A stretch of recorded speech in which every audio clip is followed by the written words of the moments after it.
With the Butt Kicker Gamer 2, what you see and what you hear is what you feel. Butt Kicker. The future is feeling.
Ever witnessed someone so fast on track you doubt you could ever be on their level?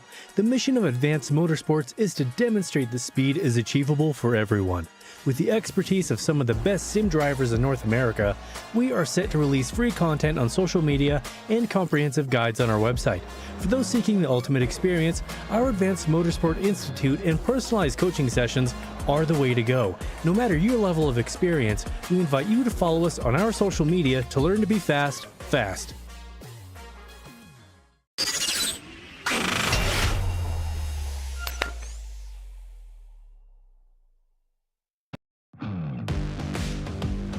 Another night of multi-class racing is here in the PRL, and if you're just joining us for the first time, think of it a little bit like the new movie Challengers. The faster classes like Mike Feist, the slower classes like Josh O'Connor, and we're going to be like Zendaya watching it all happen. The romantic tension's going to be unbearable as we welcome you to round 5 of 2024 Season 1 for the LMP3-GT4 Challenge, and a little bit later tonight, the GTP-LMP2 series. Coming to you live from Aragon right now, and Mugello that little bit later. My name is Joey Tebben. Alongside me in the booth is Derek Watson once again, and behind the scenes is our producer, Mr. Dustin Allis. But Derek, it is time yet again for our favorite night of the week. It's Monday night, 4 classes of cars, all the drama, all the action. It's all coming up, and we kick it off at the beautiful Spanish desert here in Aragon. Well, I'll tell you what, Joey, there'll be a few challengers to talk about tonight, whether it be the other drivers or the track itself will be challenging in its own rights. But let's take a look at the schedule we've had so far. It's been pretty fun. We started off the season back at Barber Motorsport Park back in week 1. No mannequin fell there, by the way. I want to point that out for those who get that reference. But here we are in week 5, where the drop week will take effect after tonight. Next week we go to Nürburgring, and then other tracks down on the schedule. The tracks get way bigger after this, Joey. Sadly, we won't be going to Barber again. That is a shame. We saw Georgina for the last time over there on April 1st in round 1 of the season, and we're never going to see her again. She's gone forever. So rest in peace, Georgina, and I guess rest in peace, David Malukas as well. Even though he's alive, we still won't be seeing him for the rest of the season either. But anyway, we will be seeing some beautiful racing surfaces, some of varying lengths, a very long track at the Nürburgring coming up next week, and a fairly short track for multi-class racing at Laguna Seca. That's probably going to be the craziest of the options. And of course, where else could you possibly finish a season other than Spa, a place where multi-class traffic is going to be a little bit less of an option, or a little bit less of an issue than it would at some other tracks, because there's going to be lots of time for that to get separated.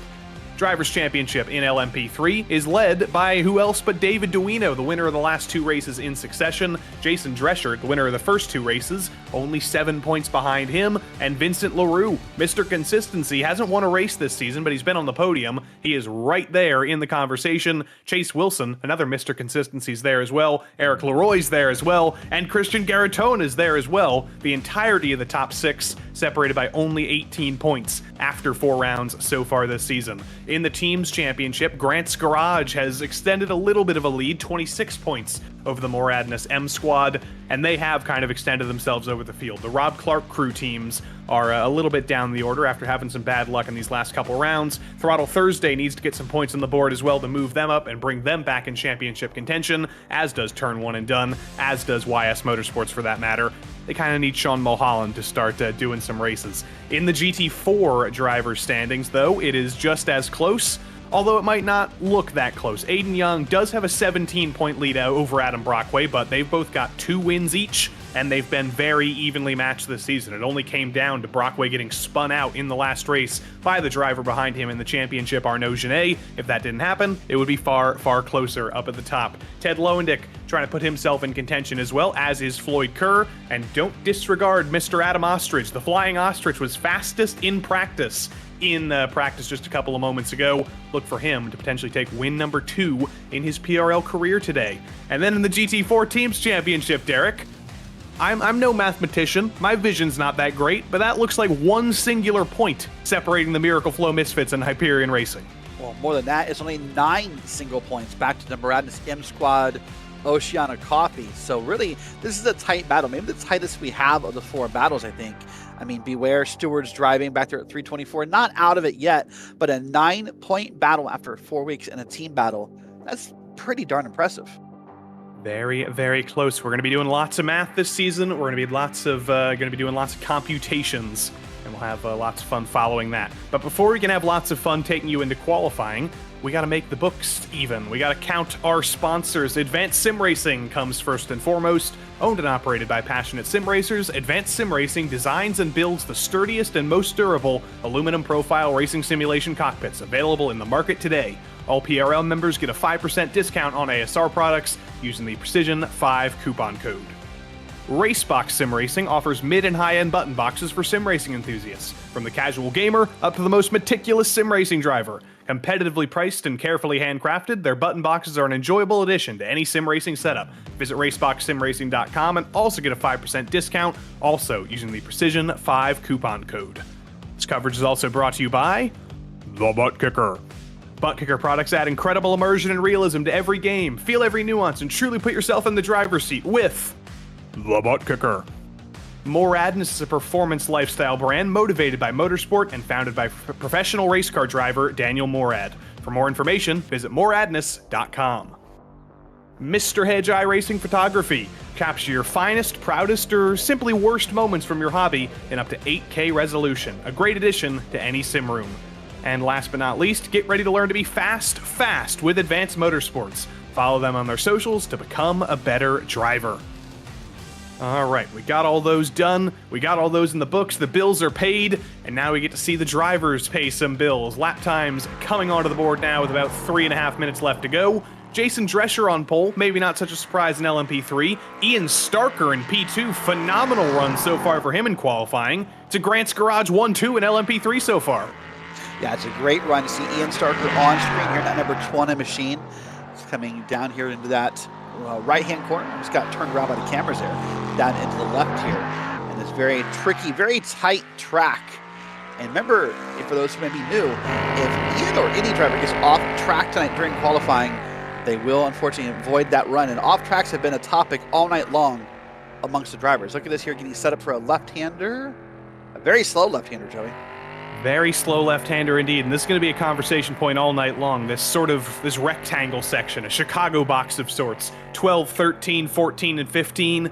It cuts that very, very long straight. There could be a fantastic overtaking opportunity at the end of this straight, but instead there's just sort of a mistake matrix. A couple of right hands, a couple of left hands, a couple of 90-degree corners that'll force you into some errors. David Duino goes up to P2. He breaks up the Grant's Garage party. Driver who hasn't had much practice so far this week, certainly looking good early on in qualifying, but let's see if Ian Starker can join him back up there out of the final corner. Very high speed, scraping the tires with every inch of their worth. He's going to cross the line though and not improve, almost a second slower than his best lap time. Down in GT4 though, put the focus on them. Adam Brockway, Aiden Young, Arnaud Genet, your top three. No real surprises there. Can Floyd Kerr make himself the surprise and improve on his 158? He does to 157.4, and that's going to put him P2, breaking up the AAA party. That's pretty great a run there by Floyd Kerr and that bright blue machine getting around his track, and really only a tenth of a second, off of Adam Brockway. So great run. Let's go back to our prototype. This is Chase Wilson, currently a best of a 144.079. Very identifiable, Joey, in that multicolored, multi-sided paint. I guess I used the word paint twice, sorry about that. But very identifiable there. Something that's not allowed in most real-life series, in fact. It is identifiable, but is Jason Drescher still on track? I asked that to the Void and our producer, because I think something I've gotten confused quite a bit this season is Jason and Chase Wilson have, I think, the same colors, just a slightly different organization. Jason is symmetrical and Chase isn't. But Jason, that was a good time to cut to him, crosses the line, improves a 143.4, absolutely decimating the field, half a second over David Duino. But is that a good sign for the similarly painted Chase Wilson? Is there time left out on track? He's certainly hoping so, as there's only one more corner to go. He's hoping so. You can see him driving like it, being very aggressive through that set of corners right there. Now coming down this straight here. This is down into turn 16. He'll be coming here. Really the difference in the cars paint-wise, Joe. It looks like this one, I kind of took this car, like dipped like one half in a color and one half in the other color. That's the way I can tell him and Drescher apart. Big lap from Vincent LaRue to go up to P2. Can Chase Wilson join him potentially on the front row? Unfortunately, the answer is no. No improvement for Chase Wilson. Doug Sorrentino picks up a big improvement. He's up to P3 in LMP3. And here is Arnaud Genet, the only steward racing tonight. No Jerome, but Arnaud is trying to make up for an incident last week. He crosses the line and does pick up a 10th and picks up a spot. Arnaud up to third, but just as the qualifying came to an end, you saw Aiden Young tick over the line. With 1 second left on the clock, Aiden Young was able to retake third. So it's an all-A row number 2 with Aiden and Arnaud. It all comes down to that last second. That's why you got to time everything right.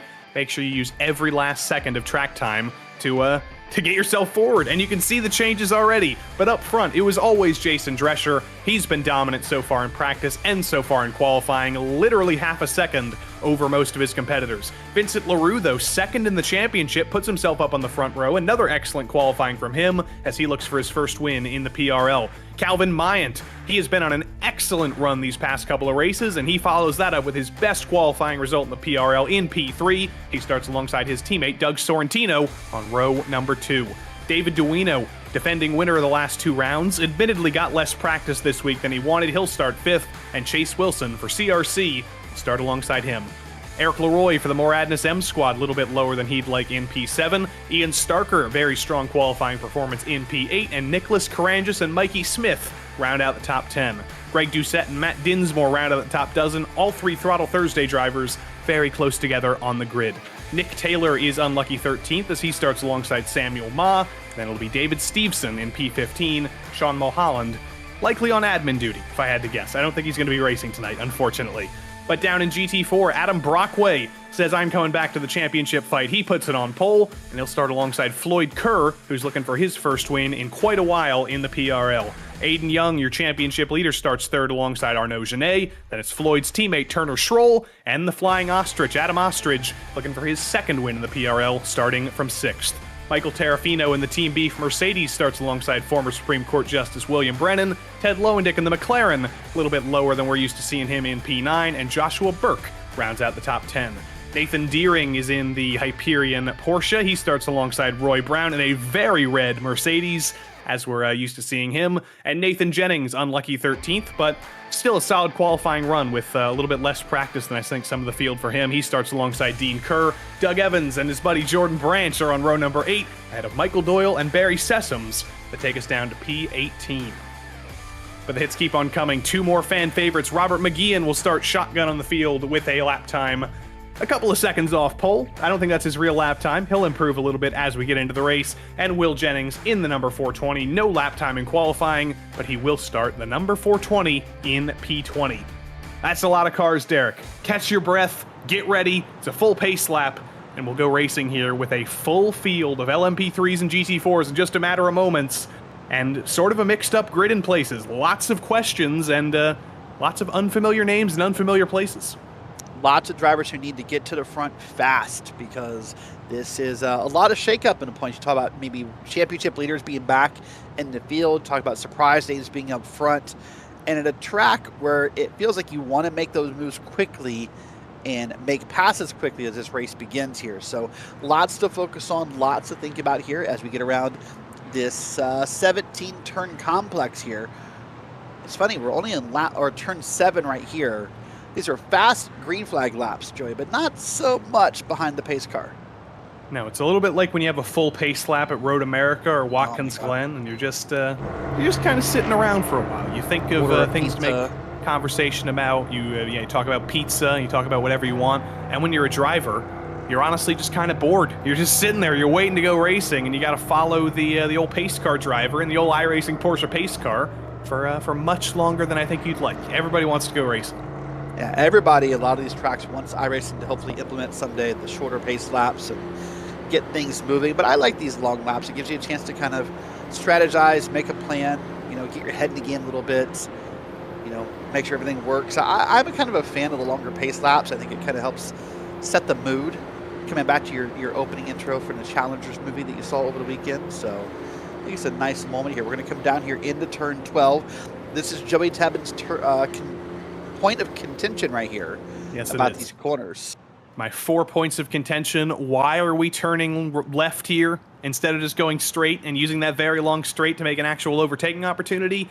Tell that to the FIA and the FIM. They'll take that up with them. But Derek, as I mentioned, we do have a mixed up grid of sorts. We've got some drivers who have been on hot streaks this season, but are continuing to put themselves up the grid. Calvin Mayant starts from his best starting position in P3. Doug Sorrentino, very fast in an LMP2 car last season, very fast in an LMP3 car this season as well. 2 of those teammates starting alongside each other on row number 2.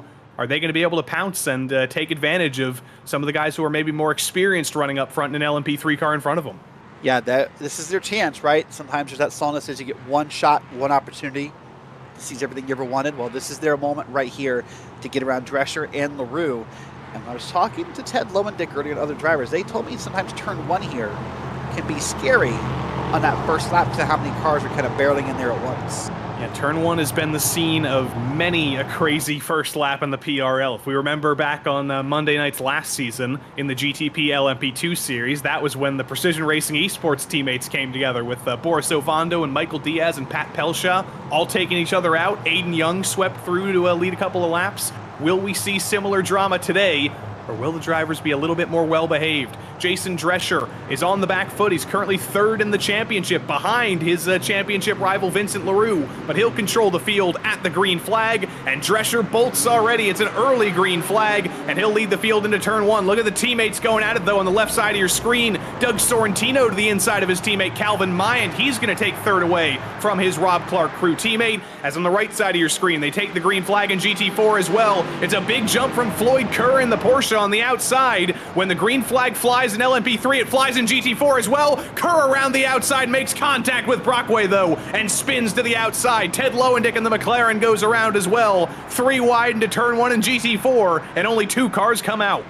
Well, lots of calamity back there on the right side of your screen. Things moving quickly. We talked about how turns 1 and thereafter could be problem children. And Adam Brockway's around as well. Sorry, Derek. We've got absolute calamity in GT4. I think that's him spinning again and going all the way back to the pits. Aiden Young, just like last year in GTP, has retaken the lead in GT4. Turner Schroll is 2nd. Michael Terrafino is 3rd. Terrafino almost drops it coming up the hill. It was clean in LMP3, Derek. It is absolutely absolutely not the same case over on the right side of your screen.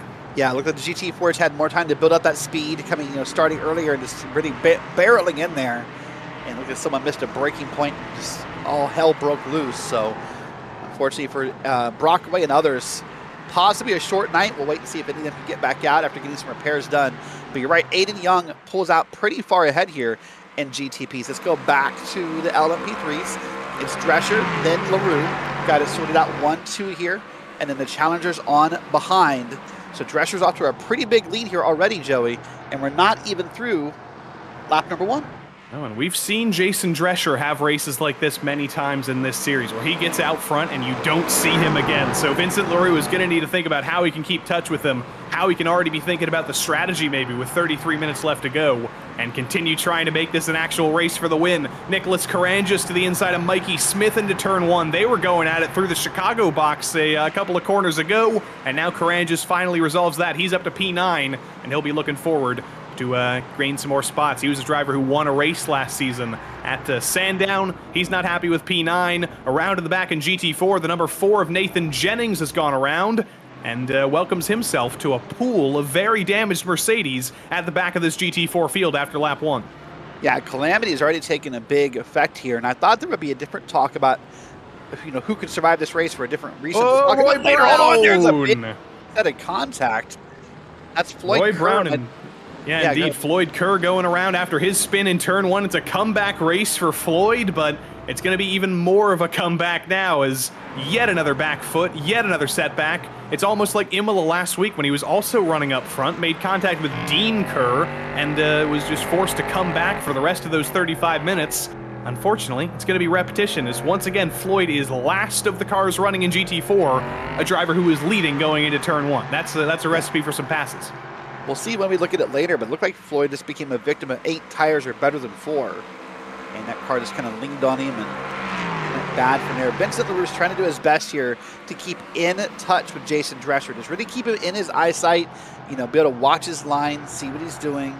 And even from this distance, he's keeping a little bit of pressure on Drescher because Drescher knows one small slip up and LaRue will be right there behind him. But man, Sorrentino has been all over LaRue since the first lap here.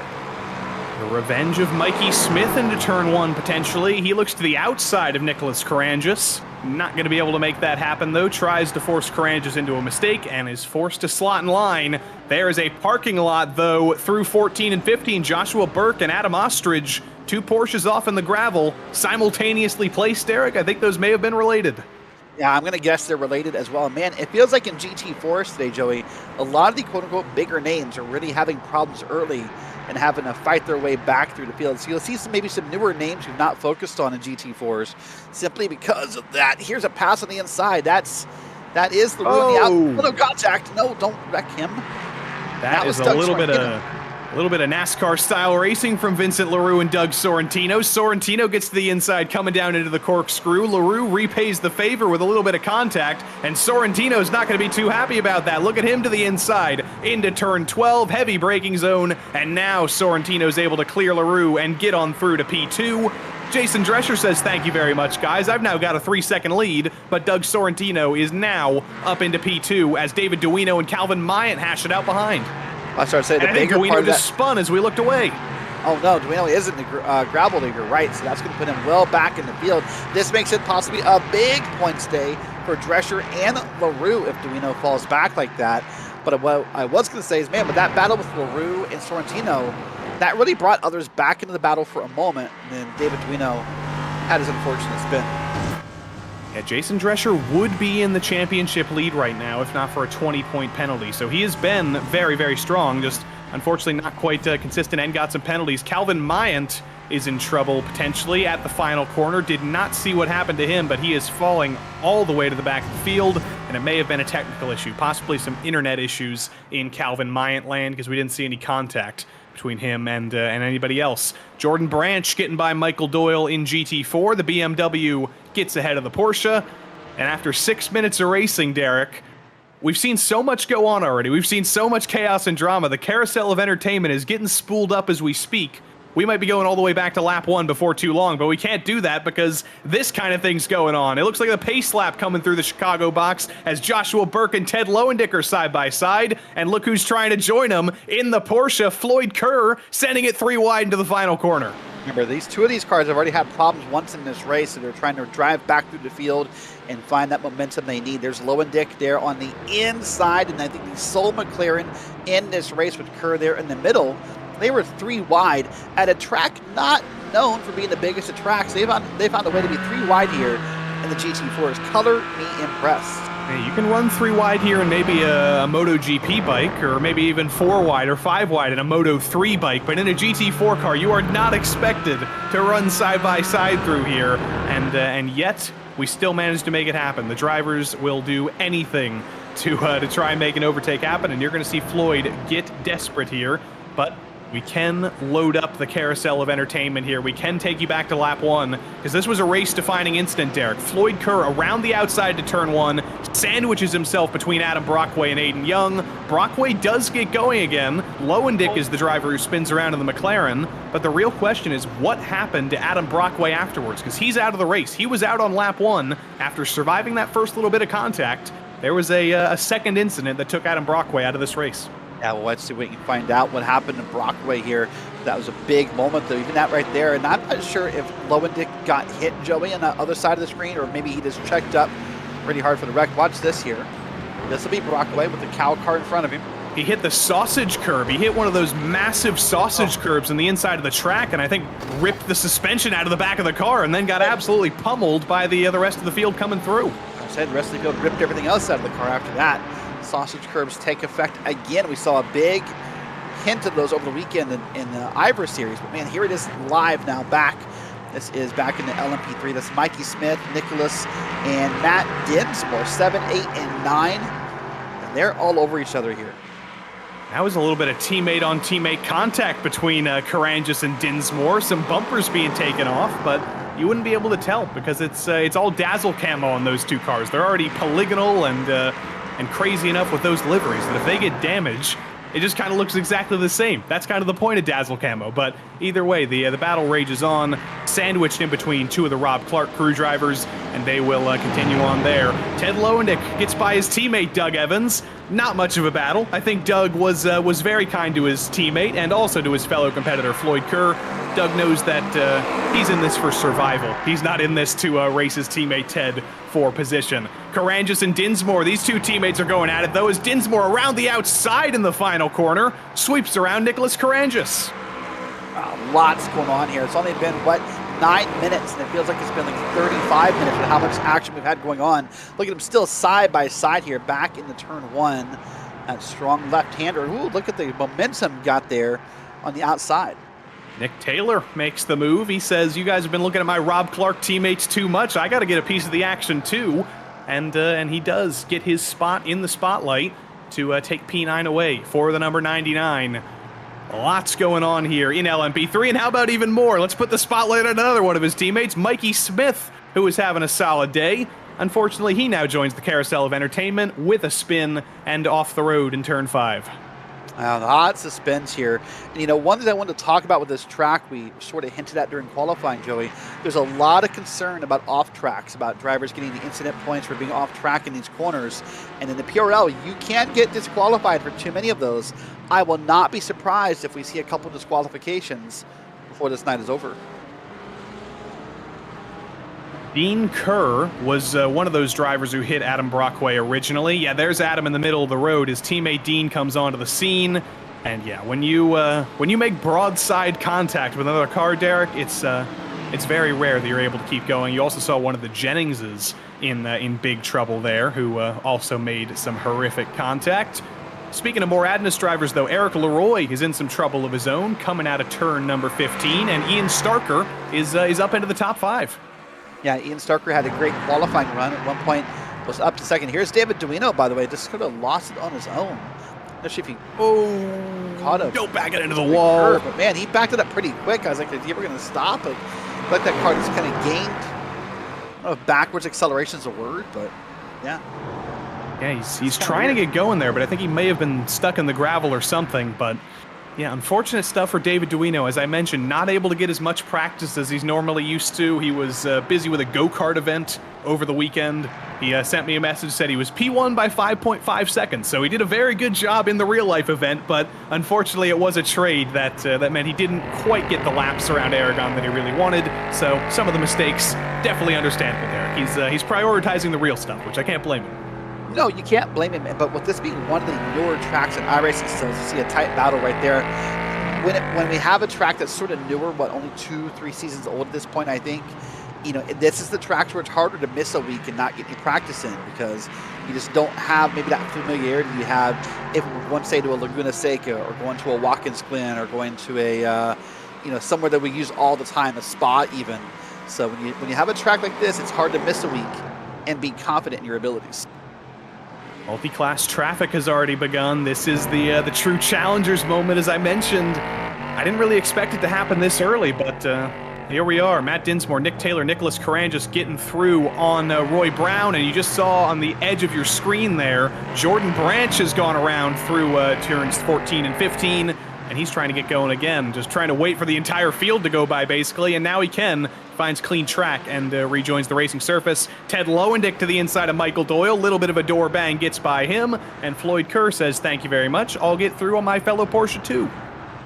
Quick update, by the way, hardware failure for David Duino.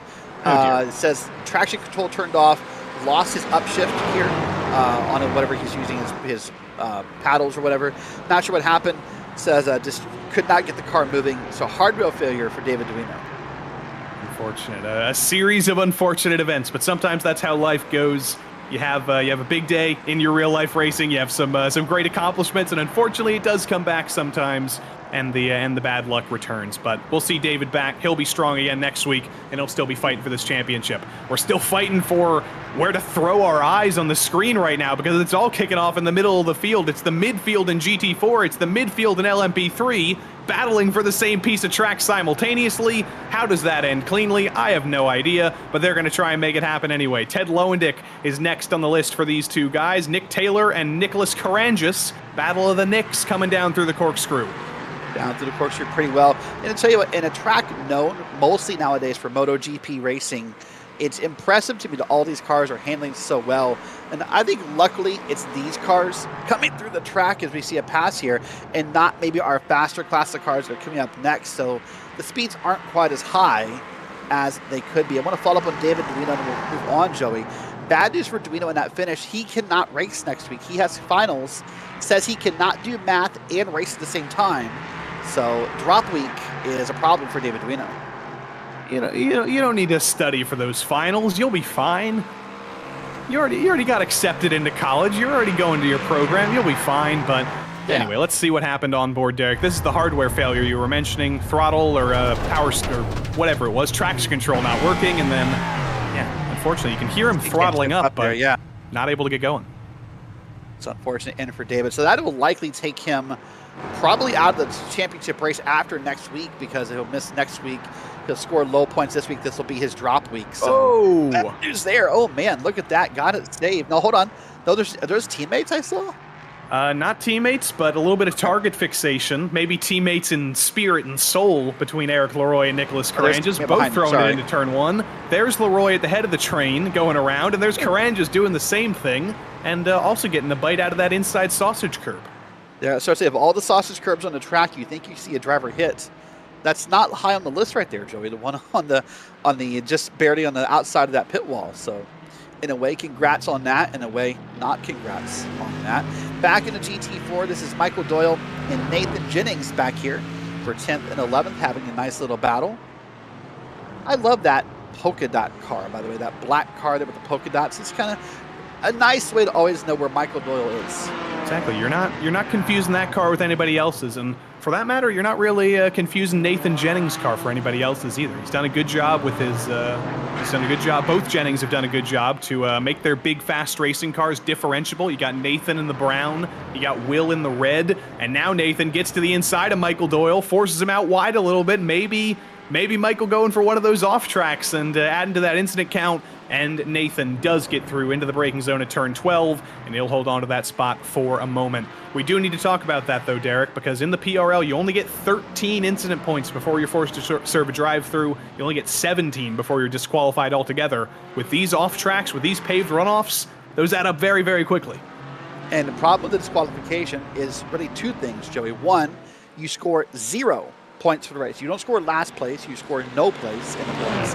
And two, you cannot drop that 0 in the points title. So a disqualification is a heavy, heavy, heavy hit here for these drivers. Here's Ted Lowendick and Floyd Kerr.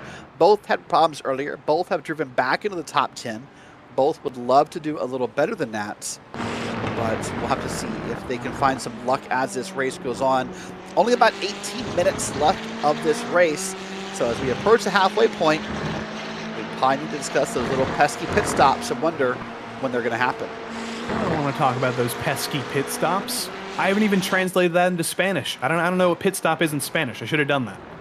You didn't do your Duolingo today? Darn. The owl's going to get me. I'm going to look that up on my other screen. I'm going to look that up right now. What's pit stop in Spanish? Speaking of getting got, right now, there is another set of multi-class racing going on here. See our admin getting the hockey ref getting a little pushed out of the way. Nothing too aggressive by the LMP3s. And right now, this is 10th and 11th in LMP3 battle. They're doing a beautiful job getting around at this traffic. I think it was Aiden Young and Clear C Forward. You saw at the front of your screen here. So they're about to make their way through the full set of the GT4s here. Last car to get by. Go ahead. I said, do you have an update for us? Have you found out how to say pit stop in Spanish? I think this is full of mierda, because it says parada and boxes. And that sounds like a literal translation. That sounds false. Okay, so, yeah. That sounds like the literal translation, but not the way you'd say it in a racing term, probably. Yeah, we got Spanish speakers in the PRL. Somebody will hop into the chat and make sure to let us know what it actually is. But you saw in the midst of that multi-class action that Arnaud Genet, on his sort of recovery drive, after starting a little bit deeper in the order than he would have liked, he is fighting back. There's somebody broadside across the track at the back of your screen. I think that was one of the, that was Dean Kerr, one of the damaged Moradness cars there, so don't worry too much about that. Worry too much about this, though. Arnaud versus Turner Schroll for position for P2, and we know Arnaud got aggressive last week. Remember when he made contact with Adam Brockway at Imola? No penalties came of that. They both laughed it off, but Arnaud knows how to get aggressive, will go for a move if the door is open, and he certainly wants P2. Yeah, we'll wait and see what he can do here with Turner Schroll. And really the point of any pass we make almost any week is making sure he times it correctly, because right now, Aiden Young's already about almost 3 seconds ahead. They want to make sure by making this pass here that he doesn't somehow make it worse by holding them up side by side. As this race goes on, there's a slow car. That is Brown, I believe.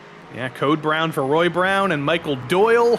Once again, Derek, we see two cars spun together, and you have to think they're related. We'll take a look at that again in a moment, as Turner Schroll has gotten by Arnaud Genet. Here is Doyle and Brown, and my hypothesis was correct, Derek. They were related. They were 100% related. How does Doyle is he going to go all the way to full donut? I hope he didn't back across the track there. All right, well, I was skeptical. Save the tires a little bit. Get it going. I have to give you credit. I was skeptical that those two could have been related with how far apart they were and how far off track Doyle was when the camera got there. You know your stuff. That was a good call. Even twins can look very, very different. There's always relations somewhere. But as we looked at that, Arnaud Genet did get by Turner Schroll finally, made the move, and now he looks forward to try and catch Aiden Young. 3.6 seconds is a very large gap. Some may say insurmountable, but Arnaud has been very, very fast, and anything can happen. With multi-class racing, with a little bit of a bobble in traffic, with a little bit of a miscalculation in a pit stop, Arnaud could very well be back in this. And speaking of pit stops, Turner Schroll says, I'm coming down pit lane now. Michael Terrafino follows him in. Aiden Young's in as well from the lead. Yeah, but I got a little concerned there about Terrafino with how close he was behind Schroll when that pit stop began. I was concerned he was going to make contact, but they got it in there safely, and all's well that ends well. So now let's go back to our LMP3s. This is for 6th and 7th. Taylor and Matt Dinsmore is our battle here, 6th and 7th. And pretty well close together here, all things considered. Yeah, I always love a race when we get a lot of Matt Dinsmore screen time. He's longtime stalwart of the PRL, very fast, very competitive in many classes. Unfortunately, though, we come to him in a time of great pain as he's been passed by Nick Taylor, who's taken his spot and taken up P6, and is honestly looking like he's trying to run away with things, Derek. We've seen Nick Taylor do nothing but make overtakes today. He has been an absolute demon on the track so far. In between that, though, Eric Leroy and Nicholas Carangis still going at it. Carangis trying to repay the favor and get some glory back to the Throttle Thursday name. Yeah, trying to do the best he could here. So Eric Leroy is the leader of this 3-car pack, and a beautiful little draft pack here.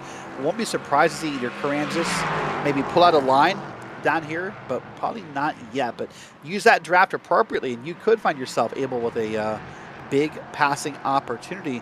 Going to come through this left-hander here. And up there's pit stops for the LMP3s. There's an easy pass for you. Leroy comes down pit lane. Mikey Smith does the same.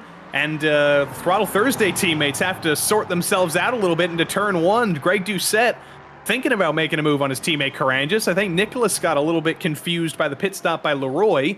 And it all got a little bit messy in turn 1, but they did get things resolved. Speaking of getting messy, Floyd Kerr and Ted Lowendick are going to be going at it. Both drivers who spun in turn 1 after contact. They're both on recovery drives. They're not legitimately up here. There's been drivers ahead of them who pitted, but they will be legitimately in the top 10. It's been a great drive forward for both of these guys as we wait and see where they're going to end up. Likely making pit stops this time around as Arnaud Genet's in from the lead, and I think Nathan Deering's following him in. William Brennan follows him in, and here we go. Ted's in. Floyd's not, though. One more time around for Floyd Kerr.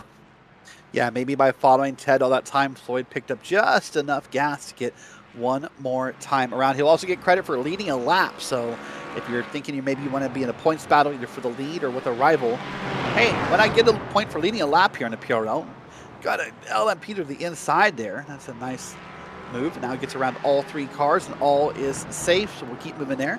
This is Jordan Branch, Adam Ostrich, and Roy Brown. Oh, side by side into pit entry, Derek. Is that going to end well? It does. It gets very tight through there, so well done to both of them for working that out. But that was a scary moment there. The blend, by the way, between Aiden Young and Arnaud Genet has gone very well in Arnaud's direction. That was about a 4-second gap before the pit cycle, Derek. It's now down to only 2. The race for the win is on in GT4. Yeah, I was going to say, that moment right there for Ostrich already had one bad moment tonight where he had some contact, got spun around. I was concerned for that pit road entry, but they got it all worked out. You're right. That group, that time, pardon me, is now down to half of what it was. And now Genet's going to get some traffic to focus on, maybe help him run a line and have a little bit of focus, a little bit of something, the motivation to get moving here. But he is quickly running down Aiden Young. And this will be for the lead whenever Floyd Kerr does make his pit stop. Jason Drescher gets by Aiden Young. That's your race leader in LMP3. Still waiting for him to make a pit stop. Still waiting for Doug Sorrentino, a couple seconds behind, to do the same. But that will come before too long.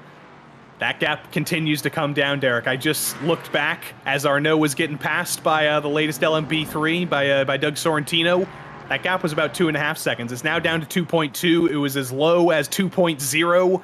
If this goes Aiden Young's way in the final corner, that'll be good news for him. But if Sorrentino catches him at an awkward moment, that could be even more good news for Arnaud Genet. I think it's good news for Aiden, though. Does manage to slot in line. Misses the apex, though, into the final corner. That's more time into Arnaud Genet's hands. It is. It got it down now below 2 seconds. I was going to say, I thought that for Aiden Young, that was like the best possible moment that the LMP3 could have passed him. But once he missed the apex, that thought changed a little bit here. Coming down into turn 1 here. You see pit road there on the back of that shot. And you're right, Aiden Young. Look at that battle. The timing right on screen now to 1.7. Genet is ever so slowly trying to creep up there. And side by side for the podium as well. Turner Schroll hangs on for the moment, but Michael Terrafino is throwing everything at this. Both drivers have been very strong in the past in PRL. Turner Schroll's got wins in GT3 competition, in Formula 3 competition as well. Michael Terrafino, a 2-time champion in the GT3 Fixed Series in the PRL. Both of them strong resumes, trying to continue the fight, and that'll continue on for the entirety of the race. Jason Drescher's made his pit stop from the lead in LMP3. This is now the official order with everybody having made their stops, if I'm not mistaken. Just got to wait for Greg Doucette to make his final stop. But Drescher has made his stop, Sorrentino's made his stop, Chase Wilson has made his stop, and Vincent Leroux has made his stop as well. That'll be the fight for the podium between those four. If that's the case, that means that Chase Wilson had a better pit stop time, either in the box or down the Delta, and passed Leroux in the process. So there's an overtake we can keep a note on, that Chase Wilson got around Leroux. And that'll be for up and, oh, now Leroux just passed him again. Let's see the battle on screen here. These guys are battling effectively for P3 and the podium spot once that last pit stop happens.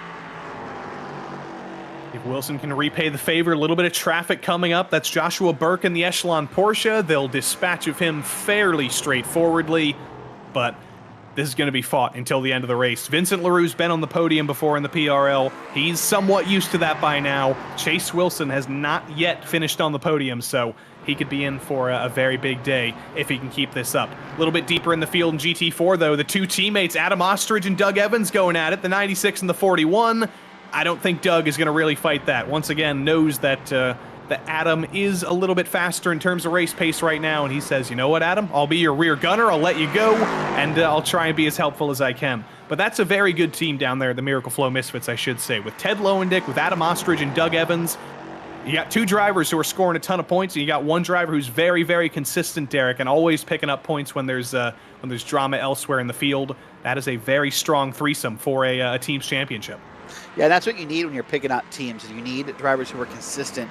Yeah, wins are helpful, and drivers who are willing to get up there and fight for it are helpful. But if you have a driver who, doesn't always finish well, that can help you. Man, look at that. Leroux got a big assist from Ted Lowendick unintentionally, because Lowendick, oh, look at that, still making contact. Or if this close to Chase Williams, locked it up all through that corner. Now frustrated with Lowendick, and has lost a lot of time to Leroux, almost now to 1.5 to 2 seconds behind. Multi-class racing giveth, the multi-class racing taketh away. That's what we always say. Battle for P11, though, Barry Sessoms and Jordan Branch. Speaking of drivers who don't really get into their own incidents and just kind of do their work and pick up places as they can, Barry Sessoms has done exactly that. He was not quite satisfied, I think, with his pace in practice. Did a little bit of a better job in qualifying, but he has been absolutely squeaky clean so far today. Up into P11, I believe the biggest mover in GT4, if I'm not mistaken, and he's holding off Jordan Branch, who made a mistake early and fell down the field. Consistency gets big points, and maybe even wins teams championships at the end of it all. Speaking of teams championships, the Hyperion drivers have had a little bit of a switcheroo. Floyd Kerr gets around his teammate William Brennan with a little bit of teammate help. A bit of teammate help, and not too much time left on the clock here. Only about 6 minutes left in this very exciting, very full, very busy race. So if if Willie Brennan wants to make a pass here, but let's come back to that. Nick Taylor just spun it around. Look at that, all by himself. He probably got a little too hot in the corner and came in a little too quick and just wasn't able to keep a hold of the car. And that's, I don't know if it cost him a spot in the green scheme. Do you see him passing? No, I think he was all good. He just said, you know what? I've seen so many drivers go off into turn one. I've seen so many drivers spin today that he said, you know what? I'm going to follow trends, and he's going to do a Taylor's version. Oh, there's a reference. I like that. That's a great job. Man, I love that one. But now here we are back. This is a battle happening in the GT4s. There's that, I like to call it the moo car. He wants to get you to move on over. Does Michael Terrafino wants to get to Turner's roll. That was a Joey Tebble joke right there, I think. That was good, but Turner's not going to let him stroll by. He is going to be absolutely making that Porsche as wide as humanly possible. Terrafino and Leroux come together. A little bit of contact, a little bit of a wiggle. Leroux does keep it going, but Chase Wilson was probably watching that from behind, wishing it went a little bit worse. Everybody keeps going, but once again, precarity in multi-class traffic. Well, as a team manager for Tabata Rossi Esports, that was an utterly scary moment right there between Terrafino and Leroux. I think you're going to Leroux saying that side by side between Adam Ostrich and one of the more Adness Mercedes. That's Barry Sessoms. And this was, as I mentioned, you got drivers on very different paths. You got Jordan Branch on a recovery drive. You got the Flying Ostrich on a recovery drive. And you got Barry Sessoms trying to hang on, trying to pick up as many points as he can get.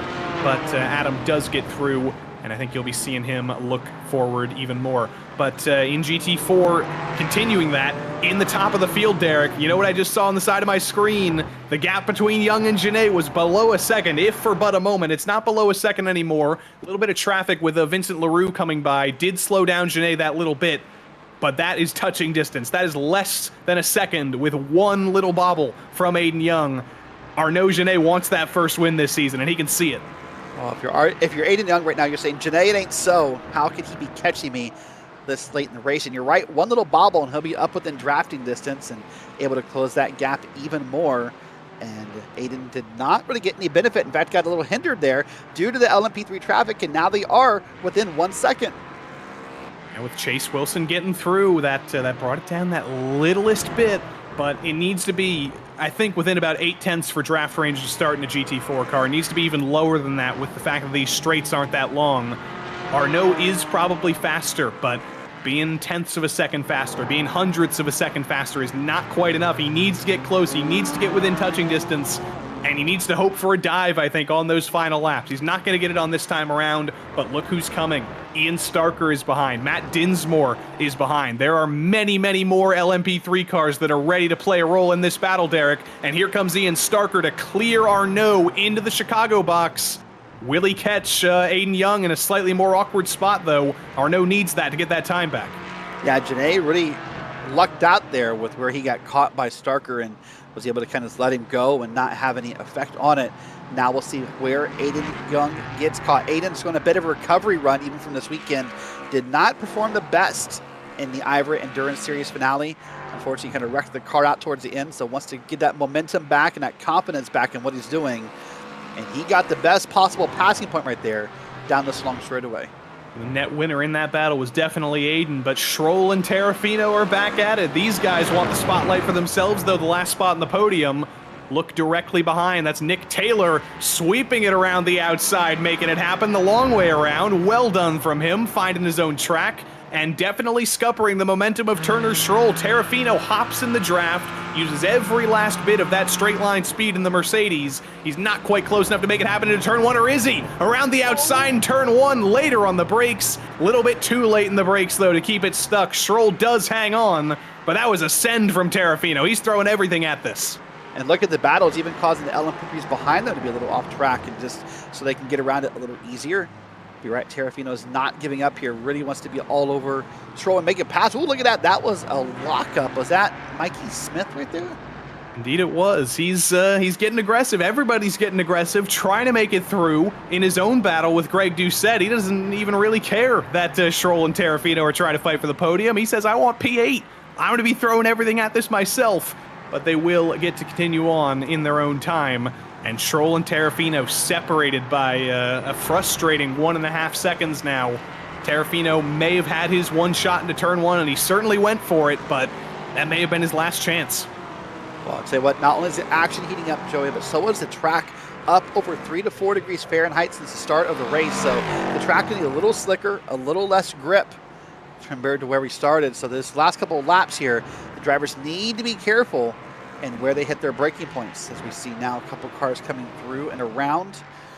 And it's almost started to calm down a little bit here. This is our overall leader, which is Jason Drescher on his sort of relaxed run over 4, almost 5 seconds over Doug Sorrentino. He's just been, I think he is probably on the white flag lap this time. It's going to be a race against the clock, though, whether this is his final lap or he'll have to take one more. It's been a pretty quiet day for Jason Drescher, though. We haven't talked about him much. He hasn't gotten into much trouble, but he also just hasn't been on our screens. He's been quietly dominant, started up front, continued running up front, and that's exactly what he needed to do. He wants to take the championship lead back. He had a points penalty a little bit earlier this season that has taken him out of the championship lead, but now he's ready to say, I'm the championship contender, I'm the championship leader, I'm the defending champion, and this has been the drive of a champion so far. It has been. It's been a perfect day. He got pole, laps led, most laps led, knock on wood, likely a win. Don't want to write that in too soon and, curse anything bad on him, but this has been wire to wire, a perfect day, almost as great as you could get for Jason Drescher. Just like Mr. Lou Reed said, it's such a perfect day. We're glad we spent it with you. And Jason Drescher, going to be very glad he spent this day at Aragon. Total domination, absolute destruction of the field. And out of the final corner, it's 3 wins in 5 races for Jason Drescher. He wins at Aragon in dominant fashion. But give a shout out to Doug Sorrentino in second as well. Fantastic run to the podium for him. And Vincent LaRue going to come home in third to round off the LMP3 podium. It's not over in GT4. It might be for the race win. Aiden Young 2 seconds over. Arnaud Genet hanging on there. But look at Terrafino. The fight for third is on. He gets to the inside of Turner Schroll in turn 12. It becomes the outside though through the second 90-degree corner. Forced to slot in line into the third. He's going to send a nose to the inside. He's going to make himself known. He's not going to be on the inside through the second half, though. Forced out wide by Schroll, and now he's got to make the final corner count. This is it. This is his last opportunity. We'll get a bit of a run here. This is for the battle for third in GT4. You see Aiden Young well ahead. He's going to cross the line and be the winner of this race. Here's the move, Joey. Aiden Young to the line. 4 wins in 5 races for him. He'll extend his championship lead, but look at Michael Terrafino sending it into the final corner.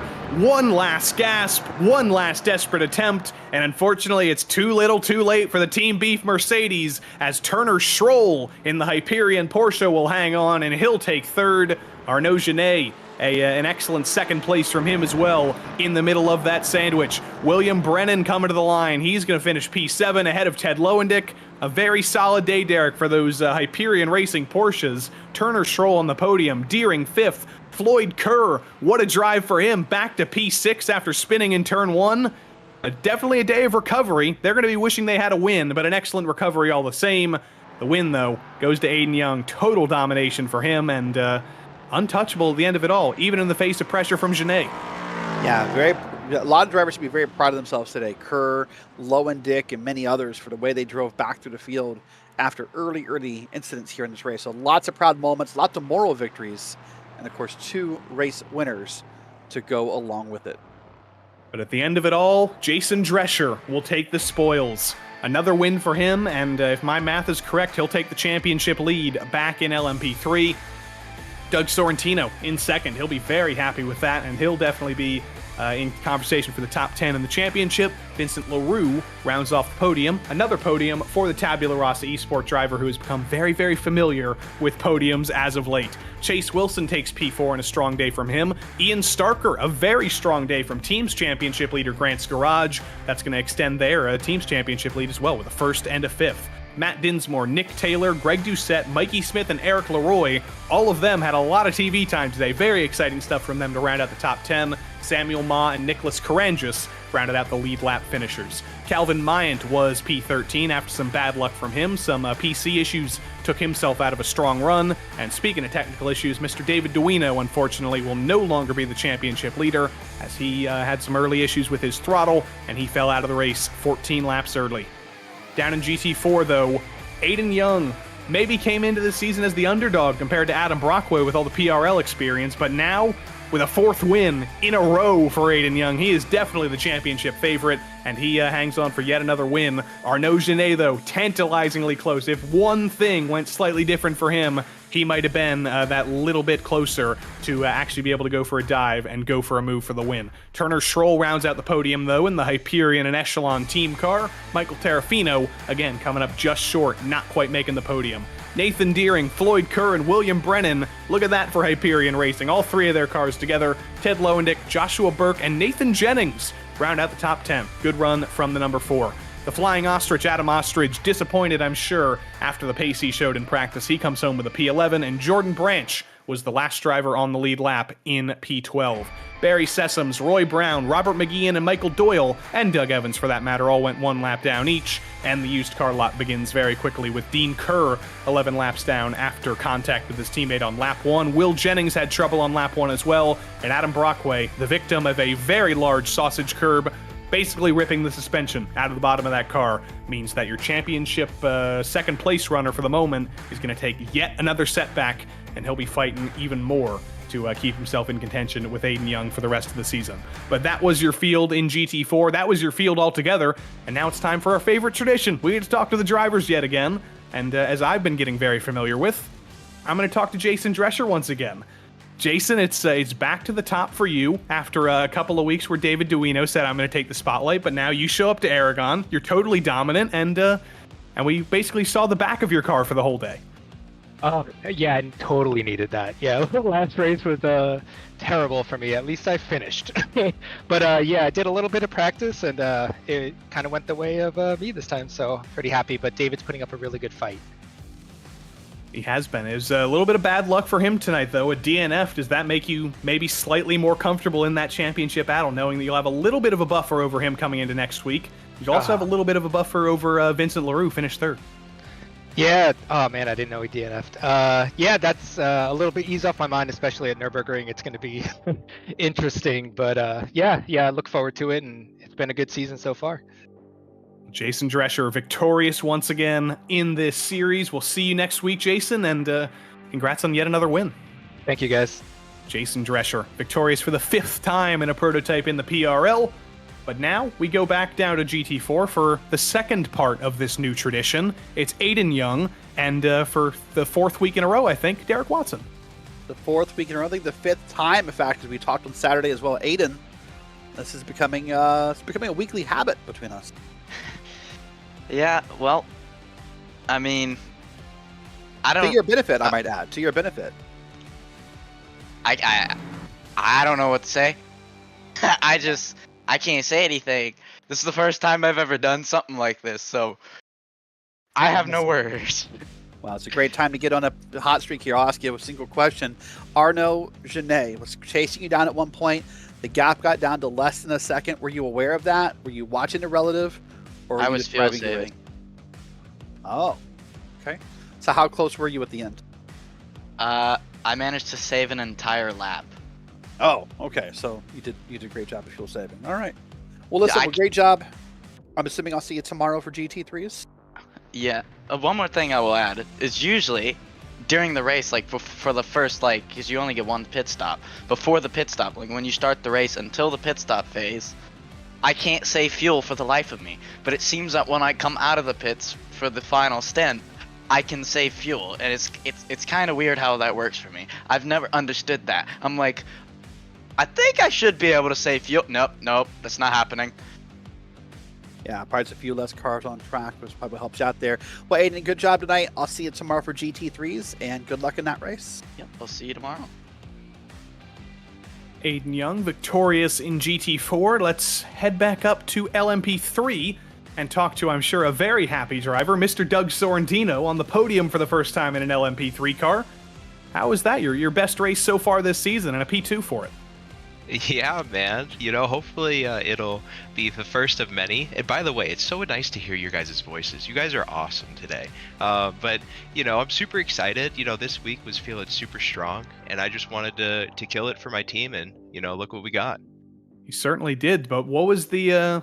What's the main thing you've learned this season? Because we saw you in LMP2 last season. We saw you had a podium there, a couple of podiums, if I'm not mistaken, but now a slightly different car. How much of that is applied?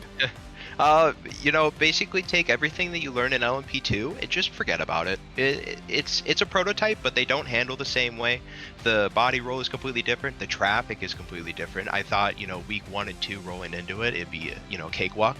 Turns out I was the cake. So, you know, it's definitely quite a learning curve, but it's a good challenge to add.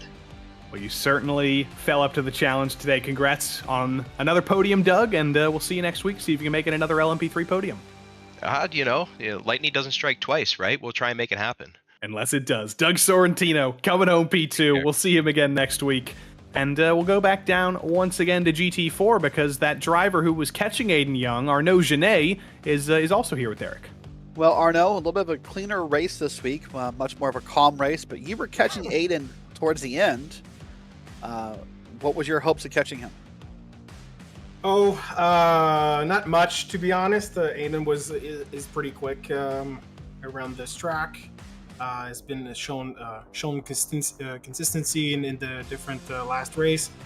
So my only hopes were 3 things. So maybe traffic could play in my favor. Track limits.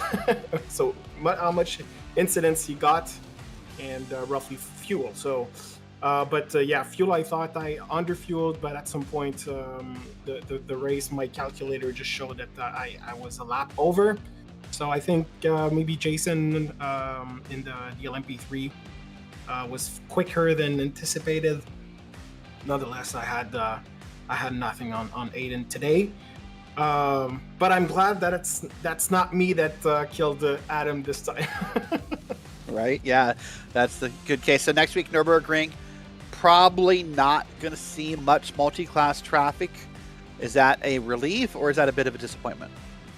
Oh, that's a relief. I mean, it's a bit of a rolling the dice on navigating through traffic. So the LMP3 guys are doing a great job, but in some cases, I mean, there's no space. We're battling for positions and on the track, and it has to slow you down at some point. So having not traffic going through is going to be helpful. Power of the draft will also help. And these cars are amazing battling, door to door. So yeah, looking forward to the track. Need some practice done by the way, but yeah, because it's not a track I'm used to, especially in this car. But yeah, we'll pull out the time in the sim to put on a good show. All right, well, listen, great job tonight, and we'll see you next week. All right, see you guys. Have a nice. Arnaud Genet. We always love hearing from him, and we always love hearing from his neighbor in French Canada, Vincent Leroux, who's here with us. Yet another podium for you, Vincent, and from second in the championship, you're legitimately a championship contender now. Yeah, it's fun to hear that championship contendant, and I'm very proud of me and to put the good work on the track and realize that. We're actually past halfway in the season now. This was round 5 and 9. What's your goal for the next 4 races? Are you going for the championship? You're gonna try and hang on with Drescher? What's the plan? I think it's gonna be pretty tough to hang on with Jason, but I'll try, and maybe hopefully I get second or third. I think for me it's a pretty big achievement. Congrats yet again on another podium, Vincent, and we'll see you next week. See if we can keep it up. Thank you. Vincent Leroux coming home P3. The Tabula Rasa esports driver has become quite the podium meister so far this season. Next week, we will be back for more LMP3-GT4 action, and we'll be back at the Nürburgring. As if we couldn't have enough craziness here. It's not going to be so much multi-class craziness. It's just going to be craziness with trying to master the track. I'm very excited for that. Very excited to see how both of these classes take that on. But I'm also very excited for another race tonight. That's right, it's a double header. It's not just LMP3-GT4, it's GTP and LMP2 coming up right now at Mugello. Very exciting times, and qualifying is currently underway. So let's take you through the stories of the season so far before we can take you there. So far this season, we've been to some of the finest top-level prototype tracks in the world: Algarve, Imola, Road Atlanta, and Long Beach. And now, dead in the middle of the season, we start to look at the championship fight for the rest of it. Mugello here, one of the newer tracks. Spa, Laguna Seca, and Indy, all-time classics, and a championship finale at a track that none of these drivers have ever raced in the PRL at before, at Misano. That'll be where everything's crowned at the end of it all. In the GTP drivers' standings, though, things may have been crowned already. I don't want to count my chickens before they hatch, or count my Sean Campbells before they hatch for that matter, but he's won every race so far this season. He's been pretty good. I don't think it's too much of a stretch to say he's probably going to win the championship, but the battle for second is absolutely on. Look at that, between Nathan Ray, Bradley Holly, Jeff Evans, Nicholas Schwartz. 8 points separate them. That is going to be a phenomenal battle to watch so far, or for the rest of the season.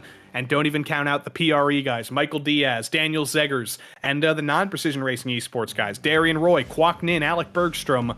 We're going to have a championship fight in our hands. It might not be for first, but it's going to be for second. We will have a team's championship fight as well, because Whataback have had a very strong run so far this season. As I mentioned, with Bradley Holly, Jeff Evans, and Nicholas Schwartz, they've been ever so consistent. They've been picking up the points. PRE, though, faster, we can definitely say, but not as consistent. Pat Pelshot, defending champion, didn't even say his name in the top 10. Boris Ovando didn't say his name in the top 10. They got to start picking up more points if they want to take the fight to Whataback, because you know that Race Clutch is not going to be able to do it, because they got one driver, and you don't win a team's championship with one singular driver. In LMP2, it's much more close. It's going to be a championship battle for the entire season. Alex Caruso is your championship leader after winning a race. Rob Campbell is up there as well. Andrew Wood has been very consistent this season. Had a fuel save race at Long Beach last week that got him in P6. He could be an outside championship contender. Jack Hedgecock's an outside championship contender, but can you really say that as he's won the last 2 championships in this category? He's just been a little bit down on his luck in the opening rounds of the season. And look at Alex Crow as well, down there in P10.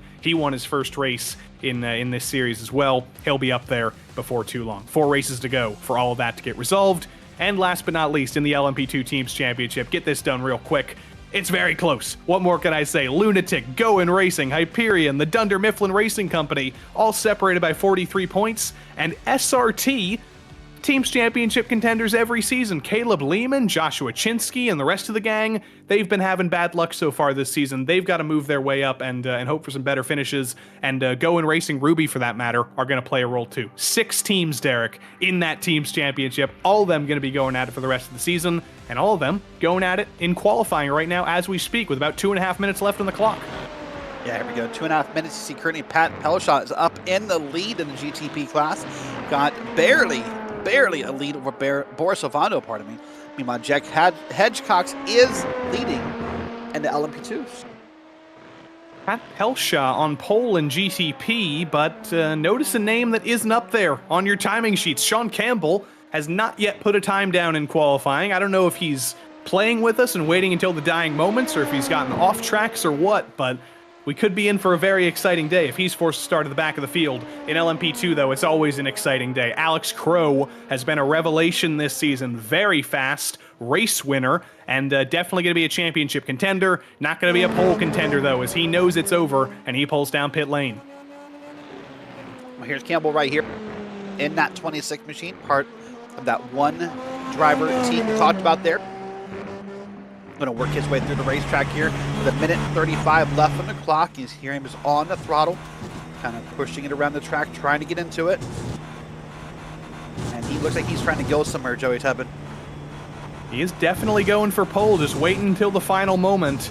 I think, though, Derek, for the sake of the field and for the sake of our entertainment, we got to root for Sean right now to get an off track and make sure this lap doesn't count, because he's tracking very well. He's tracking in the purple right now. He's tracking to go for pole, and the rest of the field doesn't want to see that. Pat Pelshaw wants to keep his pole.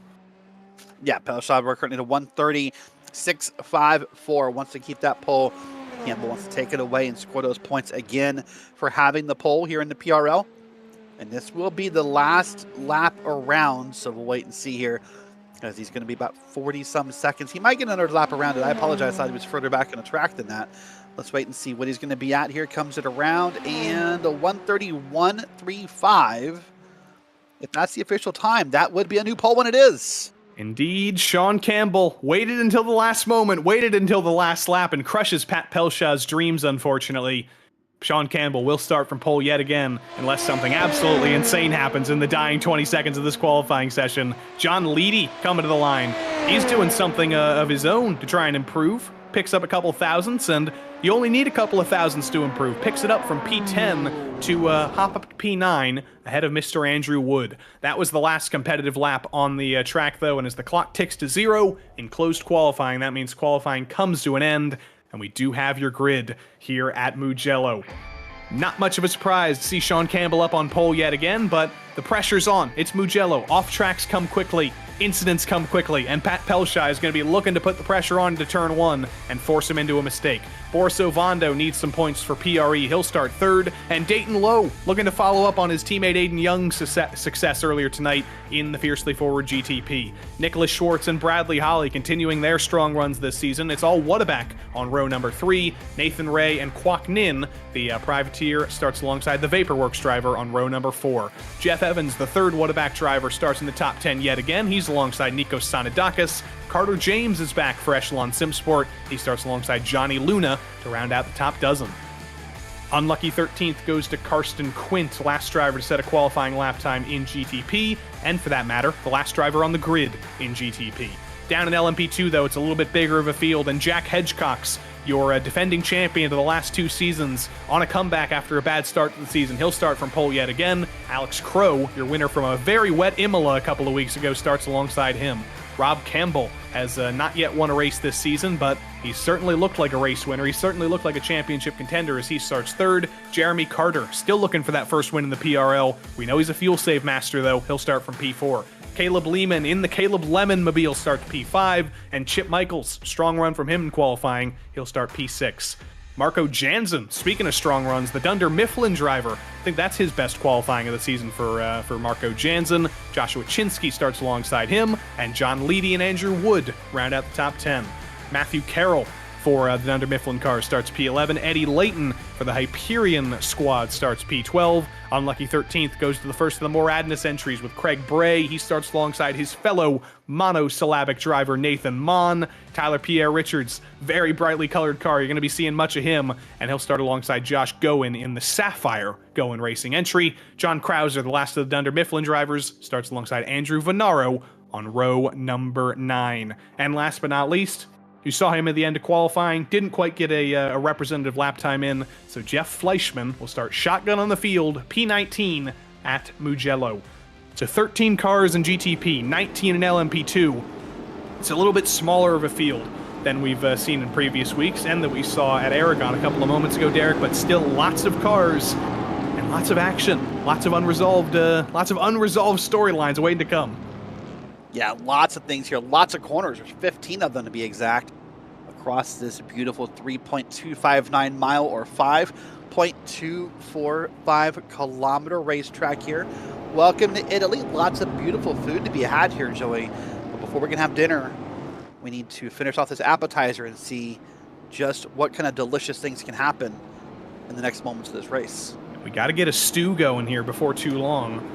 And I do definitely want to talk about P2 in the championship, because that's going to be our conversation, I think, for the rest of the season. Bradley Holly, Nathan Ray, Jeff Evans, Nicholas Schwartz, they're all going to be very, very happy this week because some of their contenders behind. Michael Diaz isn't here. Daniel Zeggers isn't here. Alec Bergstrom isn't here. And look who's starting on row number 3. It's Nicholas Schwartz. It's Bradley Holly. Those guys are going to be very, very happy with this, Derek, as they try and hold on to a little bit of glory and being the highest driver not named Sean Campbell in this championship. Yeah, we'll wait and see what happens, of course. You know, still many weeks left, so 1 or 2 incidents by Campbell could really open it up with the drop weeks involved. But you're right, it's probably the battle for P2 that we're talking about here in this upper class, and waiting to see what happens. You see there's the whole field. Joey indicated a pretty small grouping tonight for the GTPs, and in a moment in the back of the shot there, you'll see the LMP2s start to come around here. So a little bit smaller field, but you know what? At a track like this, that might be okay. It'll lead to some more open traffic and more moments of racing here. Ooh, big checkup on the pace laps for the LMP2 guys. What was that, guys? Yeah, I don't think there was any contact. I don't think there was any crunching, but yeah, just as we were talking about the battle for P2 in the championship, how about we talk about the battle for the P2 championship with Jack Hedgecox starting P1. He's on sort of a comeback after the start of his season. He had a great way to start the season, won round 1 at Algarve, then at Imola, was not a very Jack Hedgecox performance, unfortunately, fell to the back of the field, rode Atlanta, was back to his usual ways, drove up through the field to finish second, won at Long Beach last week. He could very well be back to his usual dominant ways, and he'll start from pole today.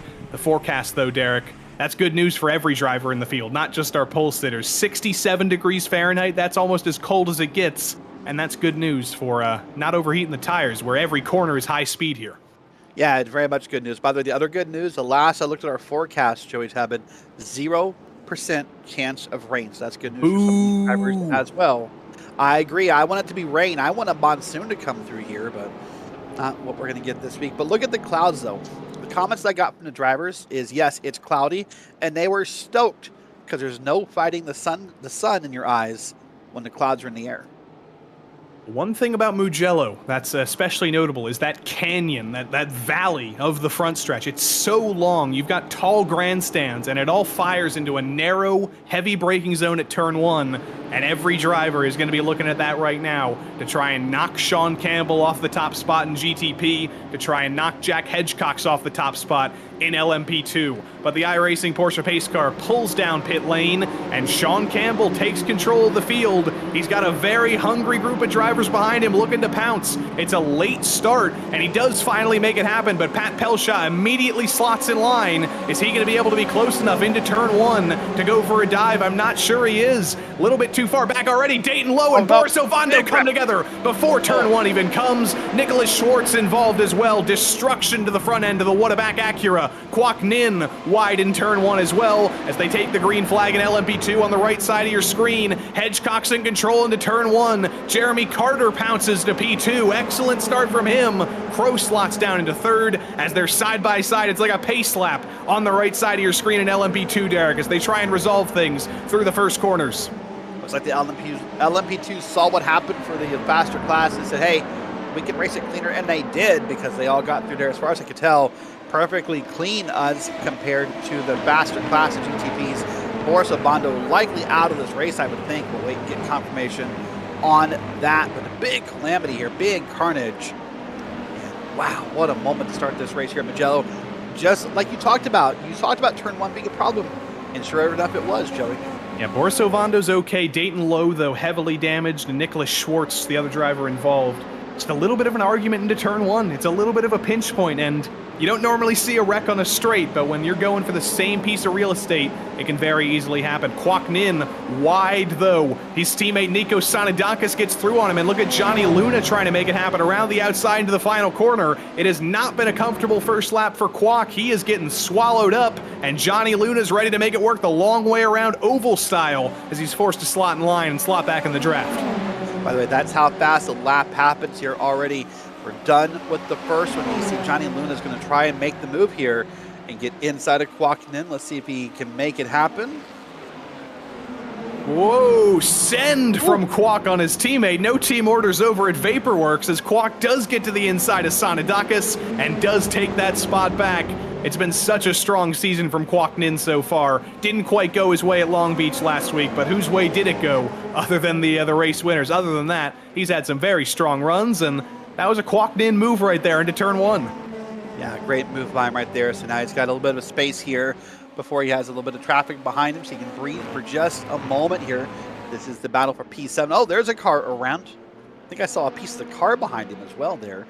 And yeah, Josh going front wheels, not on the ground. I feel like those are usually pretty important. The right one is. The left one, not quite the same, and you see through the right-hand corner, yeah, that wheel should probably be touching the ground. That would probably be good. It would definitely help a little bit in the grip, wouldn't it? Yeah, you'd think so. So, unfortunately for Go In, it is probably go home or at least go to the pits and get that fixed. That front wing is pretty important to how this car behaves. Well, here is the leader running his way around, and we're going to have a replay coming here in just a moment, Joey. Let's see what it is we have from our Lock 1 incident. Carousel of Entertainment begins on board with Dayton Lowe. Little bit of contact with Boris Ovando, and they intersect a little bit, Derek. That was the little bit of the ping that unsettled the Dayton Lowe mobile and totally out of control into the wall. And poor old Nicholas Schwartz, absolutely nowhere he could have done, or absolutely nothing he could have done. Totally innocent there.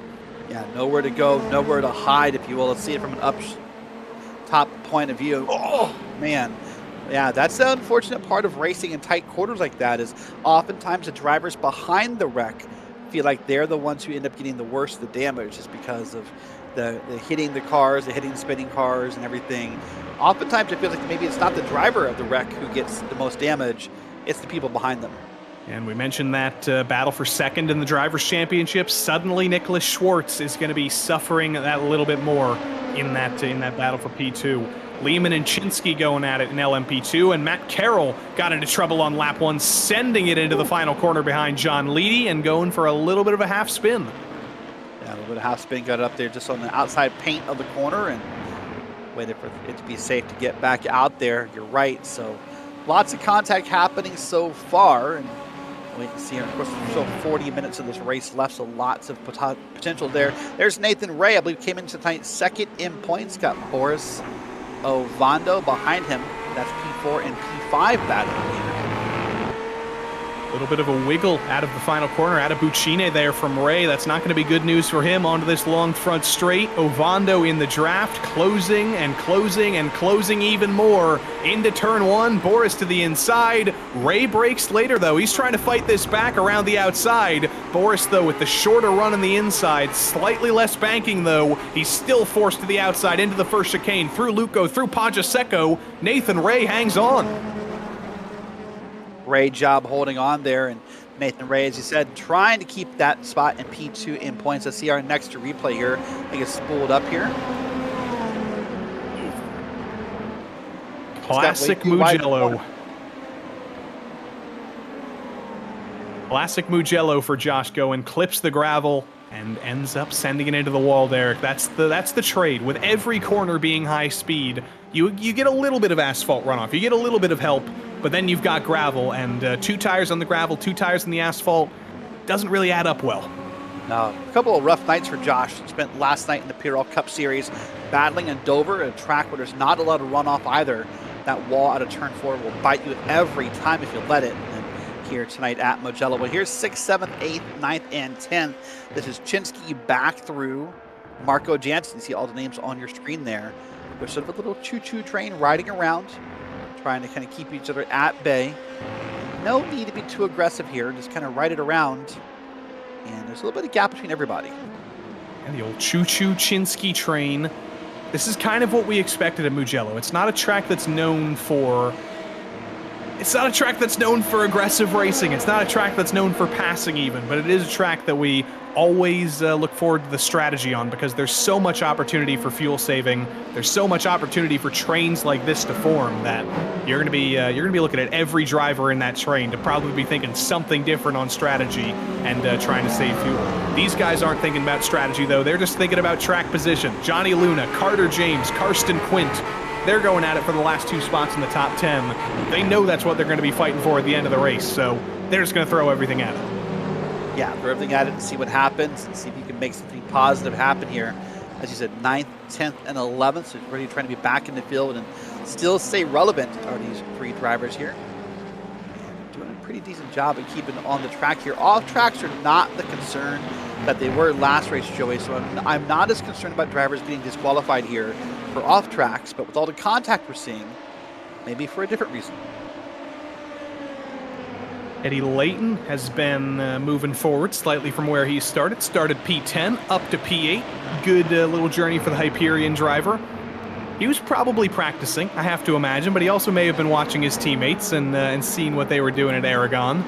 It's been a good day so far for Hyperion. They've had some very big TV time. They're going to get it again here with Eddie, as he's trying to hold back Andrew Wood, but I don't know if this is necessarily going to be a battle for position. You saw Wood with an incredible fuel save strategy last week at Long Beach. He was one of those drivers who pulled off the 0 stop and finished P6 for his efforts. Is he going to go for the move on track here, or is he just happy to ride in line right now and save a little bit of fuel? Judging by the fact that he just poked the nose to the inside into the final corner, Derek, I think Wood might have just proved me entirely wrong. He might be going for this. He might be going for it, but you don't need to be careful with that double move right there. But sometimes that second move back, that zig and then the zag, if you will, that zag will catch you. You can't be swinging the car back and forth that hard right before a corner. So if you're Andrew Wood, please be careful. Please zig and zag responsibly. Ooh, little bit of zigzag from Mr. Joshua Chinsky trying to get to the inside of Chip Michaels. Didn't get to the inside of him, but did get inside of him. I think they made a little bit of intersection contact there into turn 1. But we've got a battle for the lead in GTP, Derek. I don't want to get too ahead of myself, because this may just be a little bit of fuel saving and gamesmanship from Sean Campbell, but give Pat Pelshot an inch and he'll take it all. If he gets the opportunity to go for the lead, he's going to go for it. Yeah, he will. And you know what? This is a great moment for Pat Pelshot. This has got to be a great motivating moment to be able to, A, pass Sean Campbell, and then B, be able to do it. That'll definitely boost your spirits, boost your motivation, boost your pride in knowing that you got there. And even the fact you're this close to someone who's dominated the season, this is a cool moment for Pat Pelshot here. A little bit too far back to do anything into turn 1 this time, though. Riding on board with Pelshot there, definitely lifting off into turn 1. I don't know if he's pushing 100%. He's got to save some of his own fuel, but yeah, he's got a rabbit of sorts in front of him to fight with. A little bit deeper though. into LMP2. Chinsky has actually fallen down the order. He's lost his spot to Eddie Layton. He's lost his spot to Andrew Wood. And now he's going at it with Marco Jansen out of the final corner, out of Buccine, side by side down the front straight. And look at John Leedy thinking about making it 3 wide down the front straight if he can make it happen. Yeah, luckily backed out of that, maybe for his and everyone else's benefit. No 3 wide, but now back to 2 wide here. It's going to come through this corner, and now that black and yellow car will have the inside curve, and we'll try to maintain that spot there, but now we'll see who can get ahead here. Joey, this is another track that's got a lot of twisting turns, a lot of back and forth, not a lot of easy passing spots where you can take forever to do it. Lots of switchbacks, though, so when you're side by side for a while, and John Leedy has been flailing around for the first sector, clips the sausage curb, and Nathan Mon gets to his outside. A little bit of an intersection between the 2 body panels there, and Nathan Mon exceptionally lucky not to get turned. Yeah, exceptionally lucky for both of them not to get turned in their own rights, and I think both of them kind of backed out and lifted and sort of let the cars gather themselves, and then went right back to. But here we are. Another passing attempt, and this time that car to the inside. And now he gets turned. Now it goes John Leedy's way. He goes around. Mon in the gravel as well. They made a little bit of contact and got away with it, Derek, but you don't often get away with the same thing twice. No, you can't do that. You can't keep playing with fire and not get burned, as the analogy says. And that's exactly what happened to him. Here's Nathan Ray, Boris Ovando, 4th and 5th. 2 drivers who have had remarkable wins in the PRL in the past and would love to get up there and win again. So always motivated to do so. Here's a replay of that, Joey. Ooh. Yep, just almost a carbon copy of what happened between them a couple of corners before, just in the other direction, where it was Leedy getting turned. And I'm sure both of those drivers are probably saying similar things about each other, and they'll both continue on with a little bit of hate in the cauldron. Chinsky and Jansen side by side once again into turn 1. This time, though, Chinsky makes it happen. Jansen a little bit too wide on the exit of turn 1. He's forced to slot in line, and Chinsky looks forward now at this battle between Layton and Wood that's continuing on, but not much has changed, Derek. They both made mistakes, they both evened out, and Wood hasn't been able to make things happen just yet, but he's putting the pressure on. No, but he's definitely sticking behind here. I'm not sure if that's intentional or just accident. He's sticking behind and maybe saving a little gas here on Layton. But right now doing a pretty good job here of keeping in focus, keeping in the mirror, if you will. Right in those corners, but Layton does seem to be slightly pulling away corner by corner here. Kind of riding on board and listening to see if Layton's full throttle here. Alex Crow gets by Jeremy Carter for P2, or does he? Yes, he does. Hangs on through turn 15. Carter trying to repay the favor, but not quite able to do so. And that is Alex Crow back to the position where he qualified. Jeremy Carter had an excellent start, P4 to P2 in turn 1, but now he's slightly fallen back to where he originally was. And let's see how it happened. Alex Crow was putting the pressure on, but he wasn't that close. He still put the pressure on for about half a second behind and was ready to pounce when Jeremy Carter bobbled. Yeah, there's 2 things happened. Crow got really ready to go there and started jigging the inside corner. At the same time, Carter just sort of got to the outside of that corner and got a little slow trying to keep the car lined up correctly. And both stars aligned at once, and then Crow got ahead here. And now is trying to stay ahead here on Jeremy Carter. That's a great pass. Of course, here we are back to a different battle. This is one we've been following for a while. This is Nathan Ray and Boris Ovando. Boris, a veteran of PRL, Joey. I've seen him race the Formula cars on Thursdays in the past. And Nathan Ray doing pretty well in this season as well. So lots of experience here in this battle. I think Boris has basically done everything in the PRL, at least on the road side. He hasn't quite broken into the oval side other than in some all-star events. But yeah, very diversified driver. And it actually seems like he managed to fix his internet this season, and he sends it to the inside into turn 1. A little bit of a surprise move on Nathan Ray to get to the inside. It's still going to be the outside, though, through Luco. Becomes the inside through Pajaseco, though, and Boris Ovando does finally get through on Nathan Ray. It took him a while. It took him getting aggressive. Ray's going to try and fight it back the long way around. It's not going to happen, though. Boris Ovando up into P4 at long last. There you go, great pass. Just took his time. Waited for the moment, didn't feel the need to push anything, to maybe making a contact he would regret. That's that veteran experience coming in, knowing eventually you'll get there if you're patient. But here's Joshua Chinsky and Marco Jansen back in P9 and P10 for the LMP2s. How about the same thing we've seen for the past 5 laps? These two guys going at it side by side into turn 1. Jansen tries to close the door, tries to shut it, but is not quite able to do so. Chinsky slots back in line, but he's going for an absolute switchback of the century here through the second part of the chicane. He came from miles away to try and get side by side there. Not going to be effective, not going to be able to do it. Jansen does hang on, but look at Andrew Wood off the road in the gravel. Gives both of them 1 extra spot as Wood makes his first mistake of the day. Maybe gave both of them a little bit of a palpitation right there as he sort of snuck up out of nowhere with that off track. Let's see what happens to Wood here. Oof. It's a little wide and sits right there, and man, they just didn't see him coming.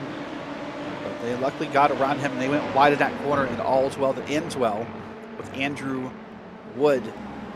Well, now Wood's got a bit of more of a drive to make if he wants to get back to where he was. And probably a bit more frustration. And Joey, that's what happens in the car when it happens to you. It's not necessarily the time of the spin that kills you. It's that mood that you can get yourself in. You can really beat yourself up. You can talk to yourself. You can let it get in your head and really fester in there.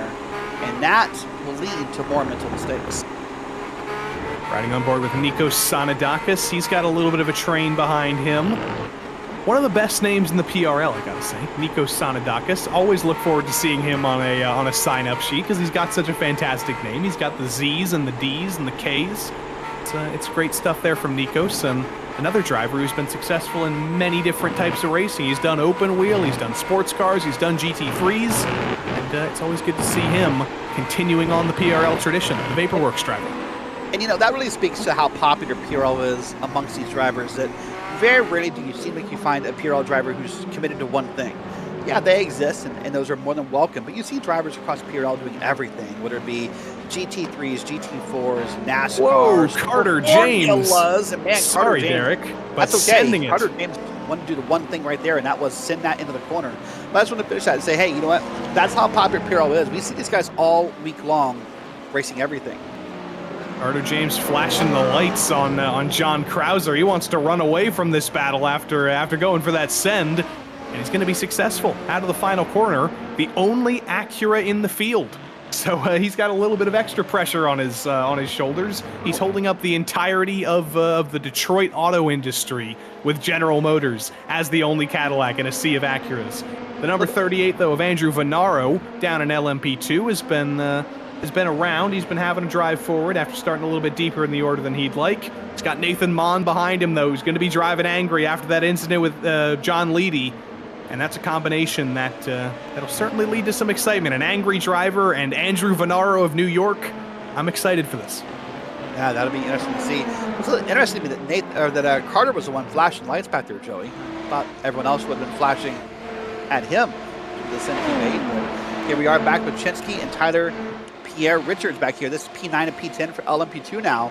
Feels like those names keep changing for that spot right there for 9th and 10th. It keeps going around. There's Pierre Richards on the outside of this corner, that black and purple LMP2 with Chinsky on the inside with that, I guess, black and call that highlighter yellow.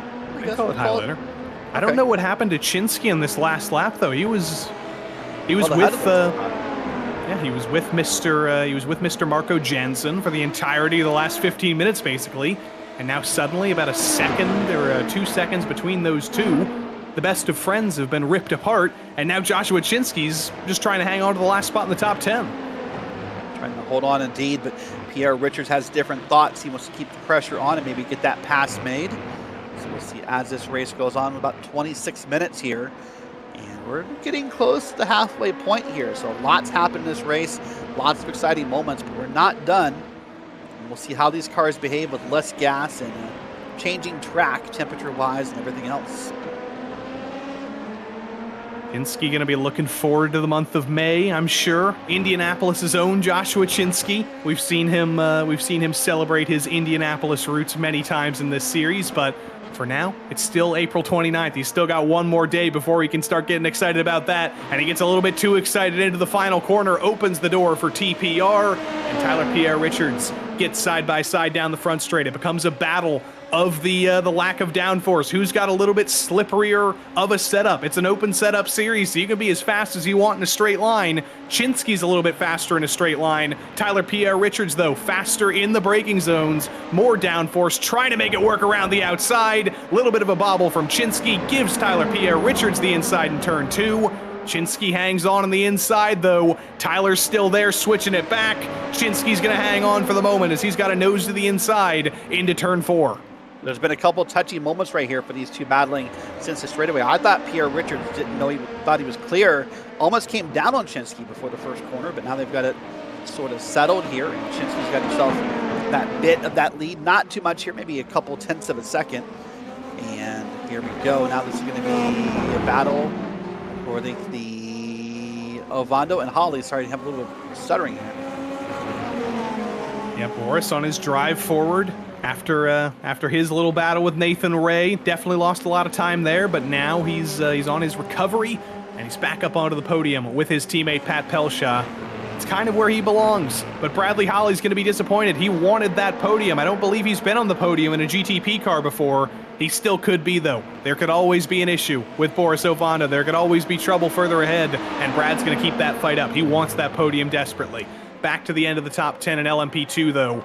Wood trying to run away from Chinsky as he sends it into the final corner. Going to scupper his exit, though, and this has not been a great sequence of laps for Chinsky, Derek, and he says, you know what, I'm minimizing my losses. I'm bringing it down pit lane before halfway. Yeah, and you know what, sometimes if you get caught up in traffic and you're having a hard time, just come on down. Maybe when you get off of pit road, you'll be in no traffic and able to run some faster laps, so why not take that opportunity and make that happen here.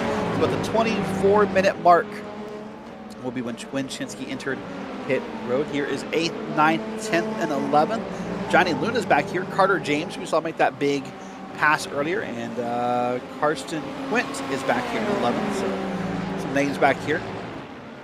Yeah, Karsten's been on sort of a part-time season this year, which is better than a not part-time season. It's good that he's here at all, but definitely busy with some things in his real life. I'm sure not quite able to make it to every race. I'm sure the grocery store is calling many times, but yet another Canadian in the field for PRE. Very happy to see Karsten Quint every time he signs up.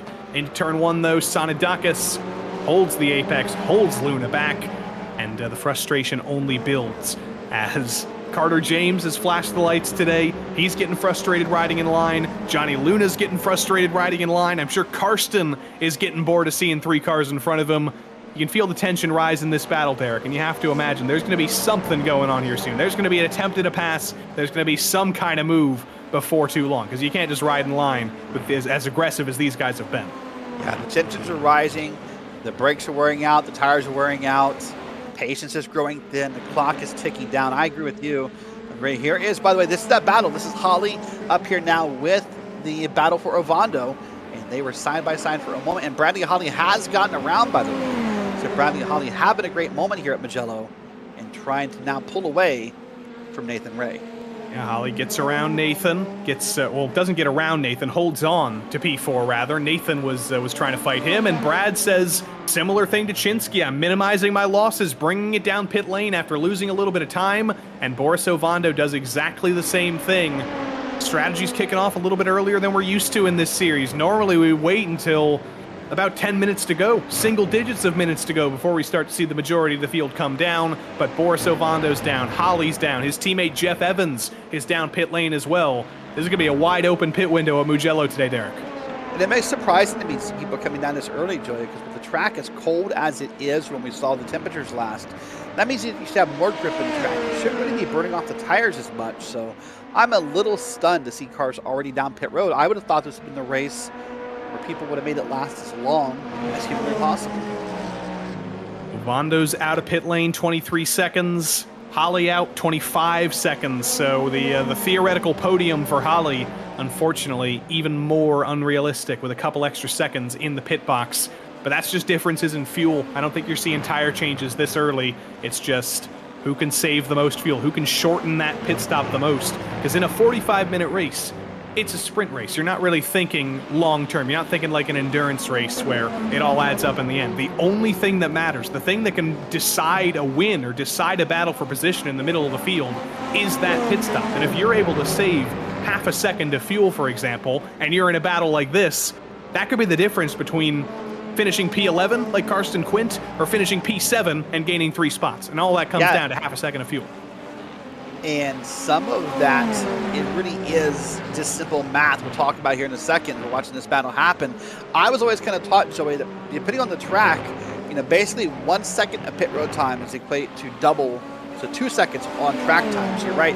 If you can save a half a second on pit road, you basically made up a second on the track. And that's why some of these drivers want to get, you know, behind. They want to stay in line. They want to burn less fuel because you're on your pit box less and you're ready to go. Of course, no one will take tires here. That takes too long. Ain't nobody got time for that. Pat Pelshaw dropping off the jacks. I think he did actually take tires, just they're not very worn, but Pat Pelshaw rejoining the racing surface. The blend for him will be non-existent. He was about 7 seconds ahead of Boris Ovando, and he'll look at a very, very lonely track, Derek. He's so lonely out there. Nobody in front, nobody behind. That's a lonely day for Pat Pelshaw. I wish he had some buddies. You know what? That can be both a positive or a negative depending upon your driving style. Some drivers want to be out here alone. They want to run their own lap. They don't want to be bothered by the traffic. They don't want to be bothered by having to push to catch someone or stay off of someone. Some drivers love this. Other drivers want to be in the heat. They want to be right there in the middle of everything. They want to be in the herd, under attack, under pressure, if you will. So it's just a matter of time. But I'll tell you what, sometimes being by yourself can be helpful because you don't have to worry about other people's braking points or where they're going to turn. Just run your lap and let the race happen. Here we go. Now we're looking through the field here. That's a 64 machine you see on the track. That's Andrew Wood with Craig Bray right behind him. This is 10th and 11th. I've talked about how this battle keeps changing names. There's a lot of movement up and down the LMP2 field today as this battle keeps changing for 9th, 10th, and 11th in LMP2. Bray. Up front. Oh, sorry. Bray is another one of those drivers who's he's been very competitive this season. He's been in the middle of the field. He has been racing it out. There's been some drivers who have had lonely days. There's been some drivers who have qualified at the front of the field, finished at the front of the field, but there have been points made in the middle of the field with drivers like Craig Bray, with John Leedy, with Chip Michaels. They've been going at it tooth and nail. They have not had a moment to rest this season. They've been fighting for every point they've got so far. Yeah, and that's what you want to do here. You want to fight. I love drivers who want to fight for every point because this makes it seem like they're having more fun in what they are doing. Well, here we are, 17 and a half minutes left to go here at Mugello. Thanks for tuning in here live on RaceSpotTV for Prototype Mondays. It's the second of 5 nights in a row of racing here on RaceSpot for the PRL. This is Johnny Luna trying to catch up to P4, or excuse me, trying to catch up to P3. He is P4. He's trying to find a way around P3 here, but so far just not finding anything new. No, this has been one of those frustrating battles today where not much has changed. They've been within touching distance of each other. Johnny has been the best friend of Nikos Sanadakis. They've been together, but not much has changed on the track. Will it change in the pits? Not this time. They're both going to go one more time around. Nikos says, I want to take a lap in the lead. I'm going to take some glory away from Sean and tell my family to take a screenshot right now because I'm in the lead. But you do see there, Sean Campbell, 13-second pit stop. That is not a 13-second fuel save from Sean. I think he simply didn't take tires. He didn't need them. He was dominantly in the lead, and look at that 15-second gap to Pelshaw now, who did take tires. That's a big difference. Pelshaw's going to set some fastest laps until the end of the race, but I don't think that margin's going to be surmountable. No, that sounds like a lot to make up here with just about 16 minutes to go. That'd be a second per lap, and eventually the tires will begin to plateau, even if it was that fast in the beginning. So we'll keep a look here. There's Caleb Lehman, if you will. Well, that's not Lehman. I thought that was with that bright yellow car. It is. Okay, that says Nathan Ray on my screen. Sorry, I got confused for a moment. That's Ray and Holly behind him. I apologize. I was like, that has to be Caleb Lehman with that bright yellow lemon-colored machine. And Nathan in the, well, not Nathan. That's Bradley Holly, actually. So we're all getting a little bit confused here. But Brad is the second car in line, despite the fact that he's got a very purple room. He's the one in the magenta car, as we now get to ride on board with him. He's got an odd instrument on the top of his head. I think that's like a track IR as he's sending So it 3 wide with Lehman and Ray. It's only 2 wide now coming down the hill. Holly on the curb hops over the sausage, not able to make it happen. But if that is a track IR, if he does have some extra visibility, he's definitely going to be asking for it now. No, it's a webcam. Look at that. He has Brett as a second angle. Oh, it's like a helmet cam. Tried it in the PRL Grand Nationals for a couple weeks. He has like a helmet cam, if you will. He's tried a different webcam this week so we can actually see his screen.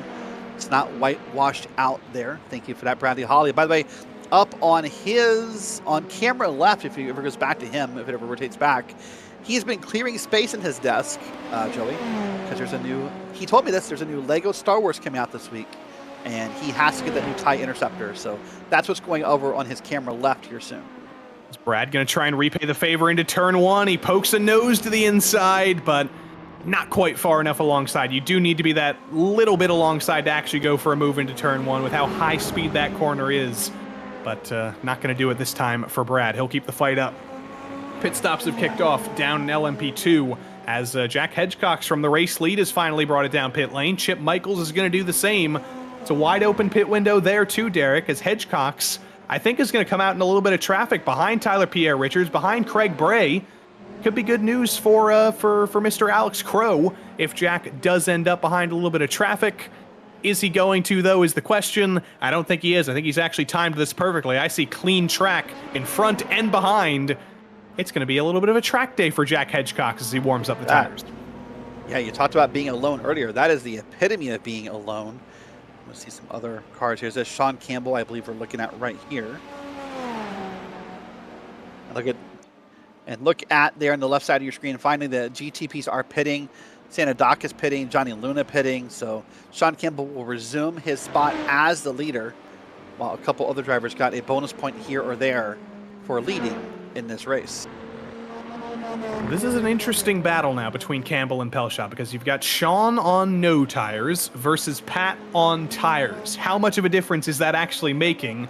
The tail of the lap time says it's not making any difference. Last lap, Sean did a 131.5. Last lap, Pelshot did a 133.1. I think that was a little bit scuppered, though, by some traffic, I think, so I don't think that's legitimate. But even with a lap without traffic, he might gain a second a lap.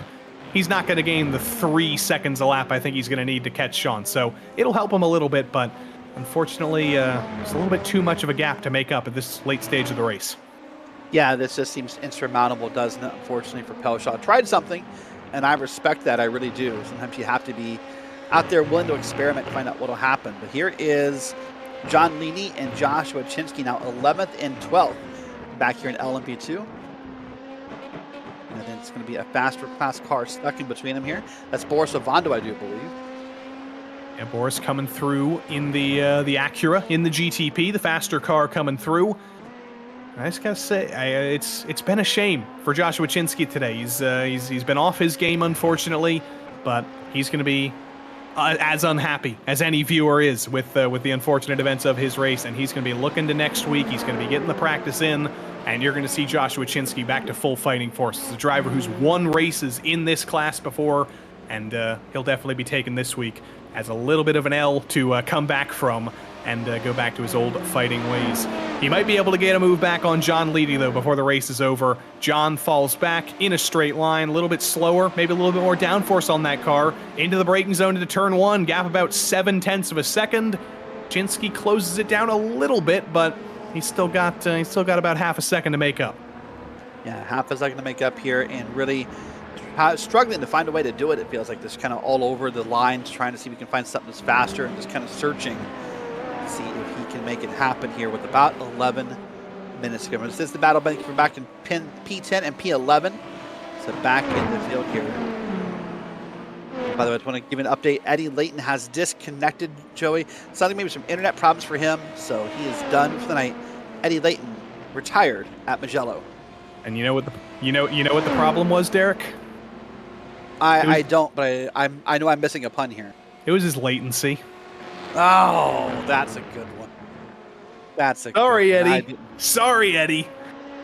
but unfortunately, sometimes it just comes to you. And also, I think he's back in the session. I think he's okay. I think he was it was a slight blink, and now he's okay, and now he's out again. Never mind. False alarm, false hope. Craig Bray is down pit lane as well for his final stop. So now we do legitimately have our order. Every driver, every car in the field has made a competitive pit stop.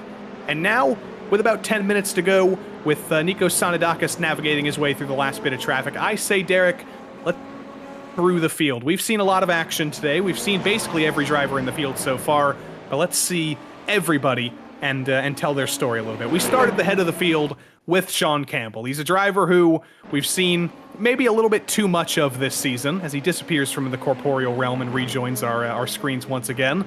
Yeah, he's a driver we've seen a little bit too much of this season. He's been dominant. He's won every race. He's been mostly untouchable, and yet again, same story at Mugello, continuing to lead, continuing to win, and it'll be 5 wins in a row for him. But how about second? Yeah, second is the 919 at Pat Pelshaw, someone who's been really relevant this season. We've discussed the name a few times, but of course unable to pull off that win with Sean Campbell up there. Look at him battling here side by side with a different class of car, I believe that is. So really getting that pass done easy. Part of the Precision Racing Esports team, so great run for Pat here. At some point was keeping up with Campbell. Whether or not Campbell was fuel saving or toying with it or whatever, it doesn't matter. For Pelshot, that's a moral victory to say you kept up with Sean Campbell for the first half of the race. Orso Vonda, one of the fastest drivers in the PRL in any sort of road course machinery on a sort of a part-time season, though, so far. It wasn't meant to be a part-time season. He's been here for every race, but he got disqualified in race 1, 2 DNFs in a row, and now for the rest of the season, it's going to be about results, and it's going to be about finishing races. It's a podium right now for him. He started third. He's currently third. It's been quite a journey to get here, though, and I think he's going to be happy to get out of Mugello after the fight he's had to go through, and potentially look forward to finally returning to victory lane later this season. Next up in fourth now is Nathan Ray, coming to tonight's second in points. He's had a pretty solid run if you just kind of forget there's someone else, 53 points ahead of him. He'll gain some on that tonight, Joey, when the drop week comes in after week 5. He'll gain about 16 points, but still not enough to close that gap. His concern will be the drivers behind him in the points. Bradley Holly having another strong day in P5, had a very strong day at Long Beach last week. I believe his best result ever in a GTP car, finishing P4, and adding another top 5 to that. The winningest driver in the PRL has really been taking to these GTP cars, and I think coming into next season, depending on who signs up, if consistency is a factor, with the amount of comfort that Bradley Holly has in a GTP car now, the driver who's won more races than anybody else, the driver who's won more championships than anybody else, he could be a championship contender in a GTP car next season. We'll only have to wait and see who signs up with him. Yeah, no, at some point that win is coming for him. Let's go back to Kwok Nin, currently running P6 on the track. Finding her in that beautiful black and orange. There's Kwok on webcam. Looks always calm and collected as always. I've never seen Kwok sweat during a race, I don't think. But Kwok, unfortunately, missed our season opener, so really is not relevant in the points battle because he had that 0 to start the season. But really done a pretty solid job. Been involved in a couple incidents, but part of Vaporworks Sim Sports, currently running P6. P7 is one of his teammates. Nikos Sanadakis has probably gotten more TV time than anybody else in the field has so far today, but it's because he's been fighting. He's been going at it. He's getting by Andrew Venaro and Caleb Lehman, some LMP2 traffic. And behind him, same driver who's been behind him all race long. Johnny Luna is P8, and he has been getting very used to the rear end of Nikos Sanadakis. He was probably hoping that this LMP2 traffic might open the door. It's not going to open a door for him. It's going to open a door for Caleb Lehman, though, to get by Andrew Venaro. He slots in line behind Johnny Luna through the chicane. Luna opens the door again, gets Venaro a little bit wide. Venaro with the run, though, on the outside, hangs on, and now Lehman is going to be getting scuppered by P9 Carter James in the Cadillac. This is what we like to see, Derek. Multi-class racing, multi-class action. It's waited until the end of the race for it to actually come good.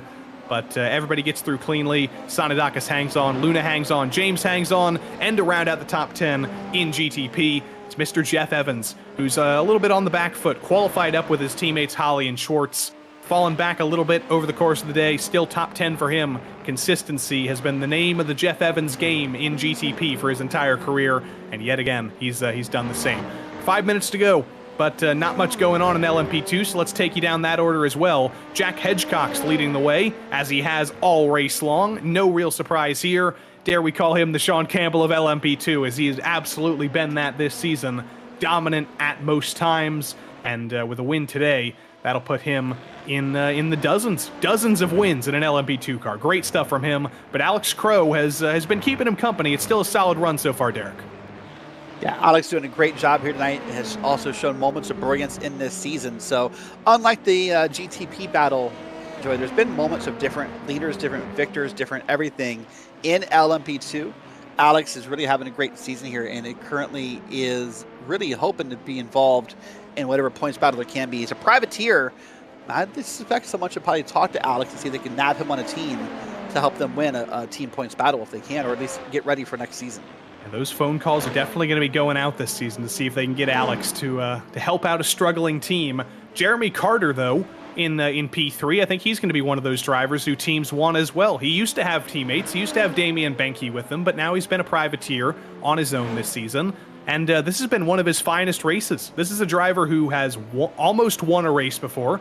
Remember Le Mans last season, or 2 seasons ago, when he essentially would have won the race if not for a little bit of gamesmanship in the GTP standings that made him complete an extra lap that he didn't have the fuel for. He would have won that race otherwise. He's had some phenomenal days at Long Beach this season and last season where he mastered the fuel strategy to get better positions than he would have had otherwise. But now, no fuel gamesmanship whatsoever. This has been raw pace, and Jeremy Carter is on for a podium. Behind him, Rob Campbell is on for a P4 as well, the driver who's also going to be in championship contention by virtue of absolute consistency and absolute speed. I think he's been in the top 5 every week so far, so good stuff from Rob. And Chip Michaels rounds out the top 5, started P6, up to P5. It's a quiet day for Chip Michaels. I feel like he doesn't often have loud days. He doesn't often have drama.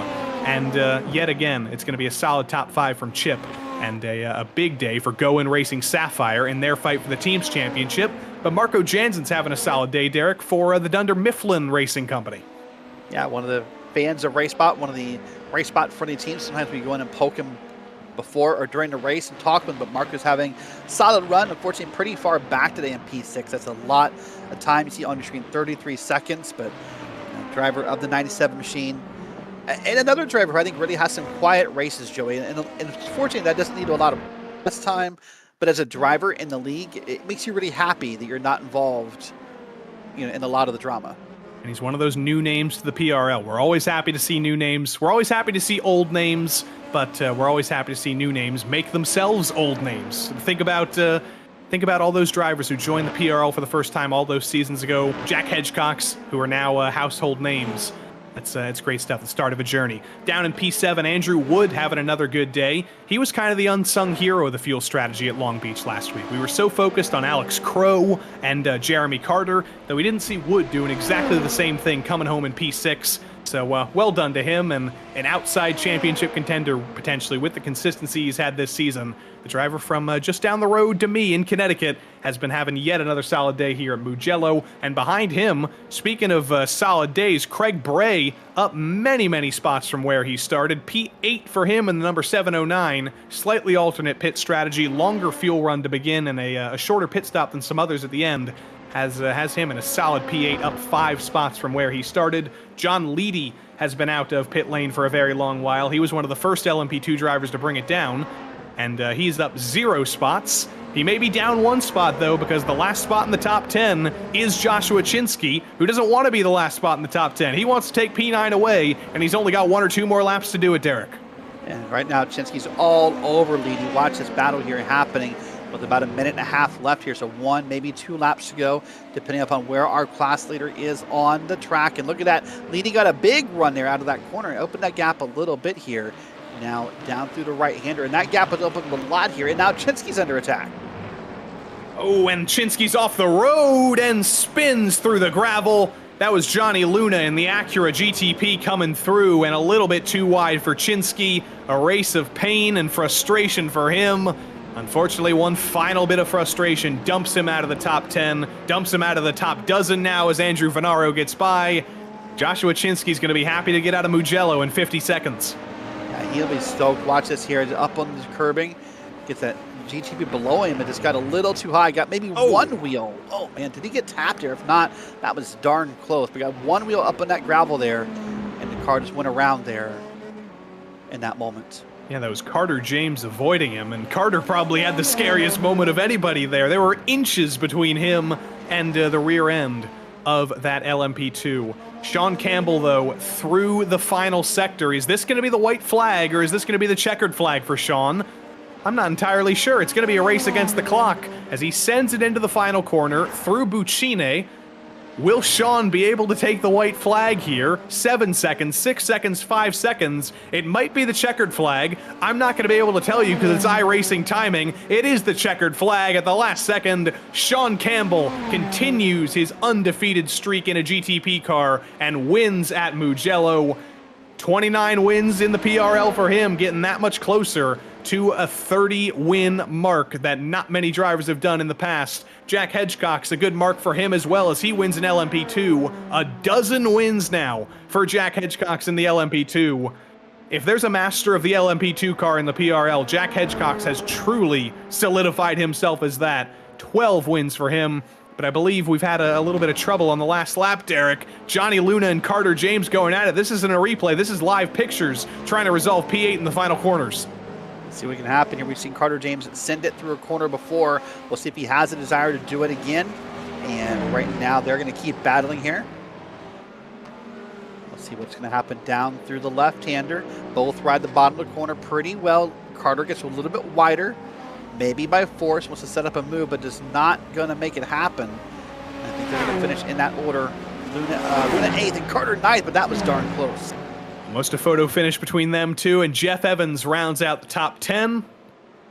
What a day. What an exciting day for Carter James. One of the, probably one of the most exciting days of anybody in a GTP car. He was battling all day long. Comes down to a photo finish.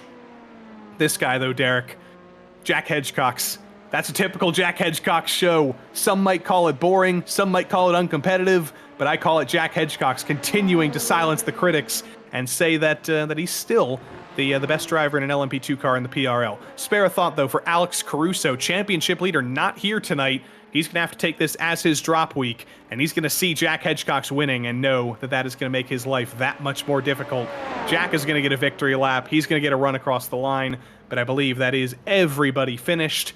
And we can take you through the finishing order. And we've also got incident points to tell you about. That'll be fun. But Sean Campbell wins the race yet again. 29 wins for him. Tune in next week to see if he can make it an even 30 that only 6 drivers have ever done before in the PRL other than him.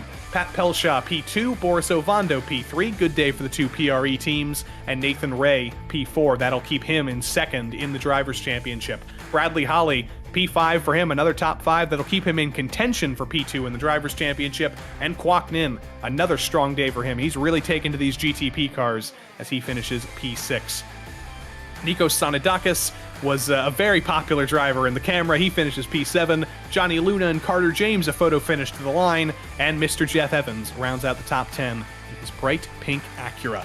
Karsten Quint was the last driver on the lead lap. And unfortunately, it all went wrong on lap 1 for Nicholas Schwartz and Dayton Lowe. Little bit of contact between Lowe and Ovando. Lowe into the wall. Schwartz nowhere to go. Not the way either of them wanted that race to start, or end for that matter. Jack Hedgecock's, though, victorious yet again. 12 wins, as I mentioned. Alex Crow, though, another solid podium from him. And Jeremy Carter rounds out the top 3. Probably the best podium, or the happiest podium he's going to have, as this was totally on pace. Rob Campbell and Chip Michaels round out the top 5. Marco Jansen, Andrew Wood, Craig Bray, and John Leedy round out the top 9. And after Joshua Chinsky's misfortune, Caleb Lehman gets to take the final spot in the top 10. P11 at the end of it all went to Andrew Venaro. Fleischman and Krauser down to unlucky 13th. Tyler Pierre Richards, Nathan Mon, and Matthew Carroll rounded out the lead lap finishers in LMP2. Joshua Chinsky, we talked about his no good, very bad day, unfortunately, but look for him to come back stronger next week. Josh Gowen's going to do the same after a crash, and Eddie Layton is going to plug in his Ethernet, I think, to make sure that that isn't a problem next week. Maybe call Boris Ovando. I think he got that fixed somehow. His internet is much better than it once was. But anyway, after all that, we've got drivers to talk to, and you'll notice we didn't talk to one driver during the race. We didn't get to hear Sean Campbell's voice during the race because we were too busy doing other things, but now we do get to hear him, and And how about that? Another 16-second win. Talk us through it. I think it would have been closer, but Pat took tires, I'm pretty sure. Yeah. There was So a what's split in the what's the debate there? Because you didn't, Kwok didn't, Nikos Sanadakis didn't, but Pat did, Boris did, Nathan did, Brad did. Was there that much of a difference? Did you expect this level of a split? Well, I fuel saved a lot. I think it was more. It's like you're fuel saving, and you'll waste time if you take tires if you do that. But if you're just pushing the whole time, then I think it's pretty close to not losing any time at all. But I would have rather had track position, even if I was 2/10 slower, because the dirty air is extremely strong, and it's like basically turn 1 is the only place where you can realistically pass in these cars. So I'd much rather have been ahead with worn tires than behind with fresh tires. So next week, there could potentially be a big number in the Sean Campbell stats book. It could be win number 30 for you in the PRL. What's the thoughts coming into next week? Is it going to be the same as usual, or are you going to be thinking about that number? You're going to be so stressed that you're going to crash and you're not actually going to get win number 30? Hopefully it's going to be the same as usual. It's Spa. Spa is really fun. Excited for new Spa, but New it's still Spa? Spa. Yeah, you didn't hear about that? They No, I announced know. They're gonna, yeah. As new as I'm it can excited be. for that. Yeah, like rescan. I mean, not new, like layout wise, just rescan. But it's still exciting. It's gonna be incredible, and old Spa is still Spa, so it's Well, if Mr. only we Sean, had old Spa. old. I mean, maybe next Yeah. season. But congrats, yet another win, Mugello, the old classic, and we'll see you at new Spa next week. Peace. The old Sean Campbell Meister coming home with the win in LMP2, and or not in LMP2, in GTP. I've already got LMP2 on the mind because Jack Hedgecox is here, and he's with Derek Watson. Well, Jack, another week, another victory. Feels like if you could always find that consistency, the season would be going a little better. But how was it out there? Pretty good. Like I said last week, just got to keep winning, and sooner or later you'll do pretty well. So, I didn't see Caruso in there this week, so I knew I pretty much had to, at least get a top 2, and I knew my fight would be with the other Alex tonight, and he had really good pace, so just wanted to make that gap, which I did, and then just run my race. So went pretty well, all things considered. Well, next week is Spa, bigger track, longer laps, maybe not so much of a threat of multi-class traffic. Is that good news or bad news for the LMP2 path? Depends on what you're looking for. If you're needing some chaos in the championship to bring you in, then I'm sure you want traffic. But if you're like me and you're just wanting to stay consistent and just kind of run the rest of the season out, definitely don't want it. So I think next week should be pretty good with traffic. The GTPs are probably a decent amount quicker, especially through those fast corners. So be interested to see what the lap time difference is. So if there is any traffic, hopefully it wouldn't be too bad. Well, listen, great job on the win tonight, and we'll see you next week. Alrighty, have a good night, y'all. Jack Hedgecox, victorious in LMP2, but now that we're done with the winners, go down to the runners-up here, because, yet again, Mr. Practice Pelshaw himself comes home in P2. Practice did you pretty well there in the opening stint. You were keeping touch with Sean, but the decision to take tires, do you think that was still the right one? Nope. Understand. It was a terrible idea. Shouldn't have taken tires. Lost probably 10 seconds in the process. If I out qualified Sean, maybe that would have worked. But being behind him, I had to pull away at the start. My quality went well. Was about 4/10 off the lap I should have put out. So I don't know. It was an okay evening considering P2, but I'm not happy.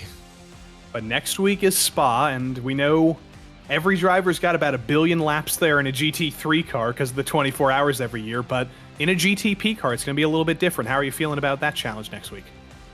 Feeling confident. Last time in the CMS Racing Endurance Series, we had a pretty solid setup. I think we will have a good car, run some laps, and I think the team is pretty competitive all across the field this season. So let's just look for a better result and try to fight Sean before the end of the season, before he wins everything. Excited to see you. Excited to see you next week at Spa, Pat. We'll see you then. All right, thank you guys for everything. Pat Pelshaw coming home P2. And let's finish things off. We've got Alex Crow in LMP2, and he'll get to be our last one.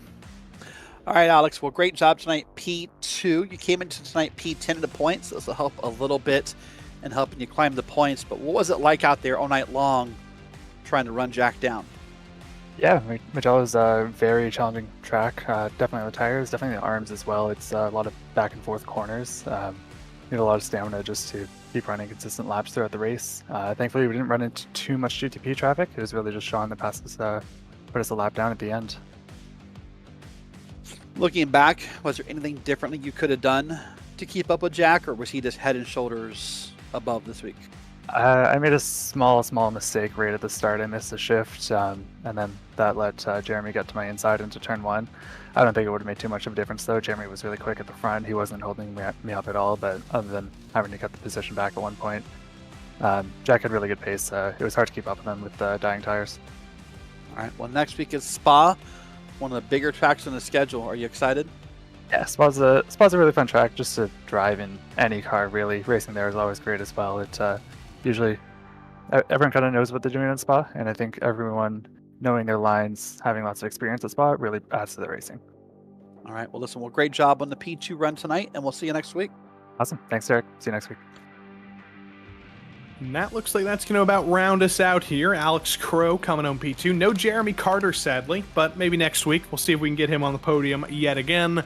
And next week, Derek, this is what we're all looking forward to. Spa, a place where they do race top-level prototypes in real life, but I feel like we don't see it on iRacing that often. We're usually more focused on the GT3 kind of thing around Spa, but we get to take on a new challenge, and we'll see if Pat Pelshaw can take the fight to Sean, and if anybody can take the fight to Jack Hedgecox. Yeah, I'm excited to wait to see this big track and see what comes of it with the prototypes. So 1 week from now, you and me right here live on RaceSpot. Same time, same place. Join us then for even more prototype action. But until then, there will be more PRL action this week. You got GT3 doubleheader tomorrow. You got NASCAR stuff. You got open wheel stuff. It's all PRL all the time here on RaceSpotTV. But until we see you next time, I've been Joey Tebbin. Derek Watson's been Derek Watson. Our producer has been Dustin Ollis. And until we see you next time, so long.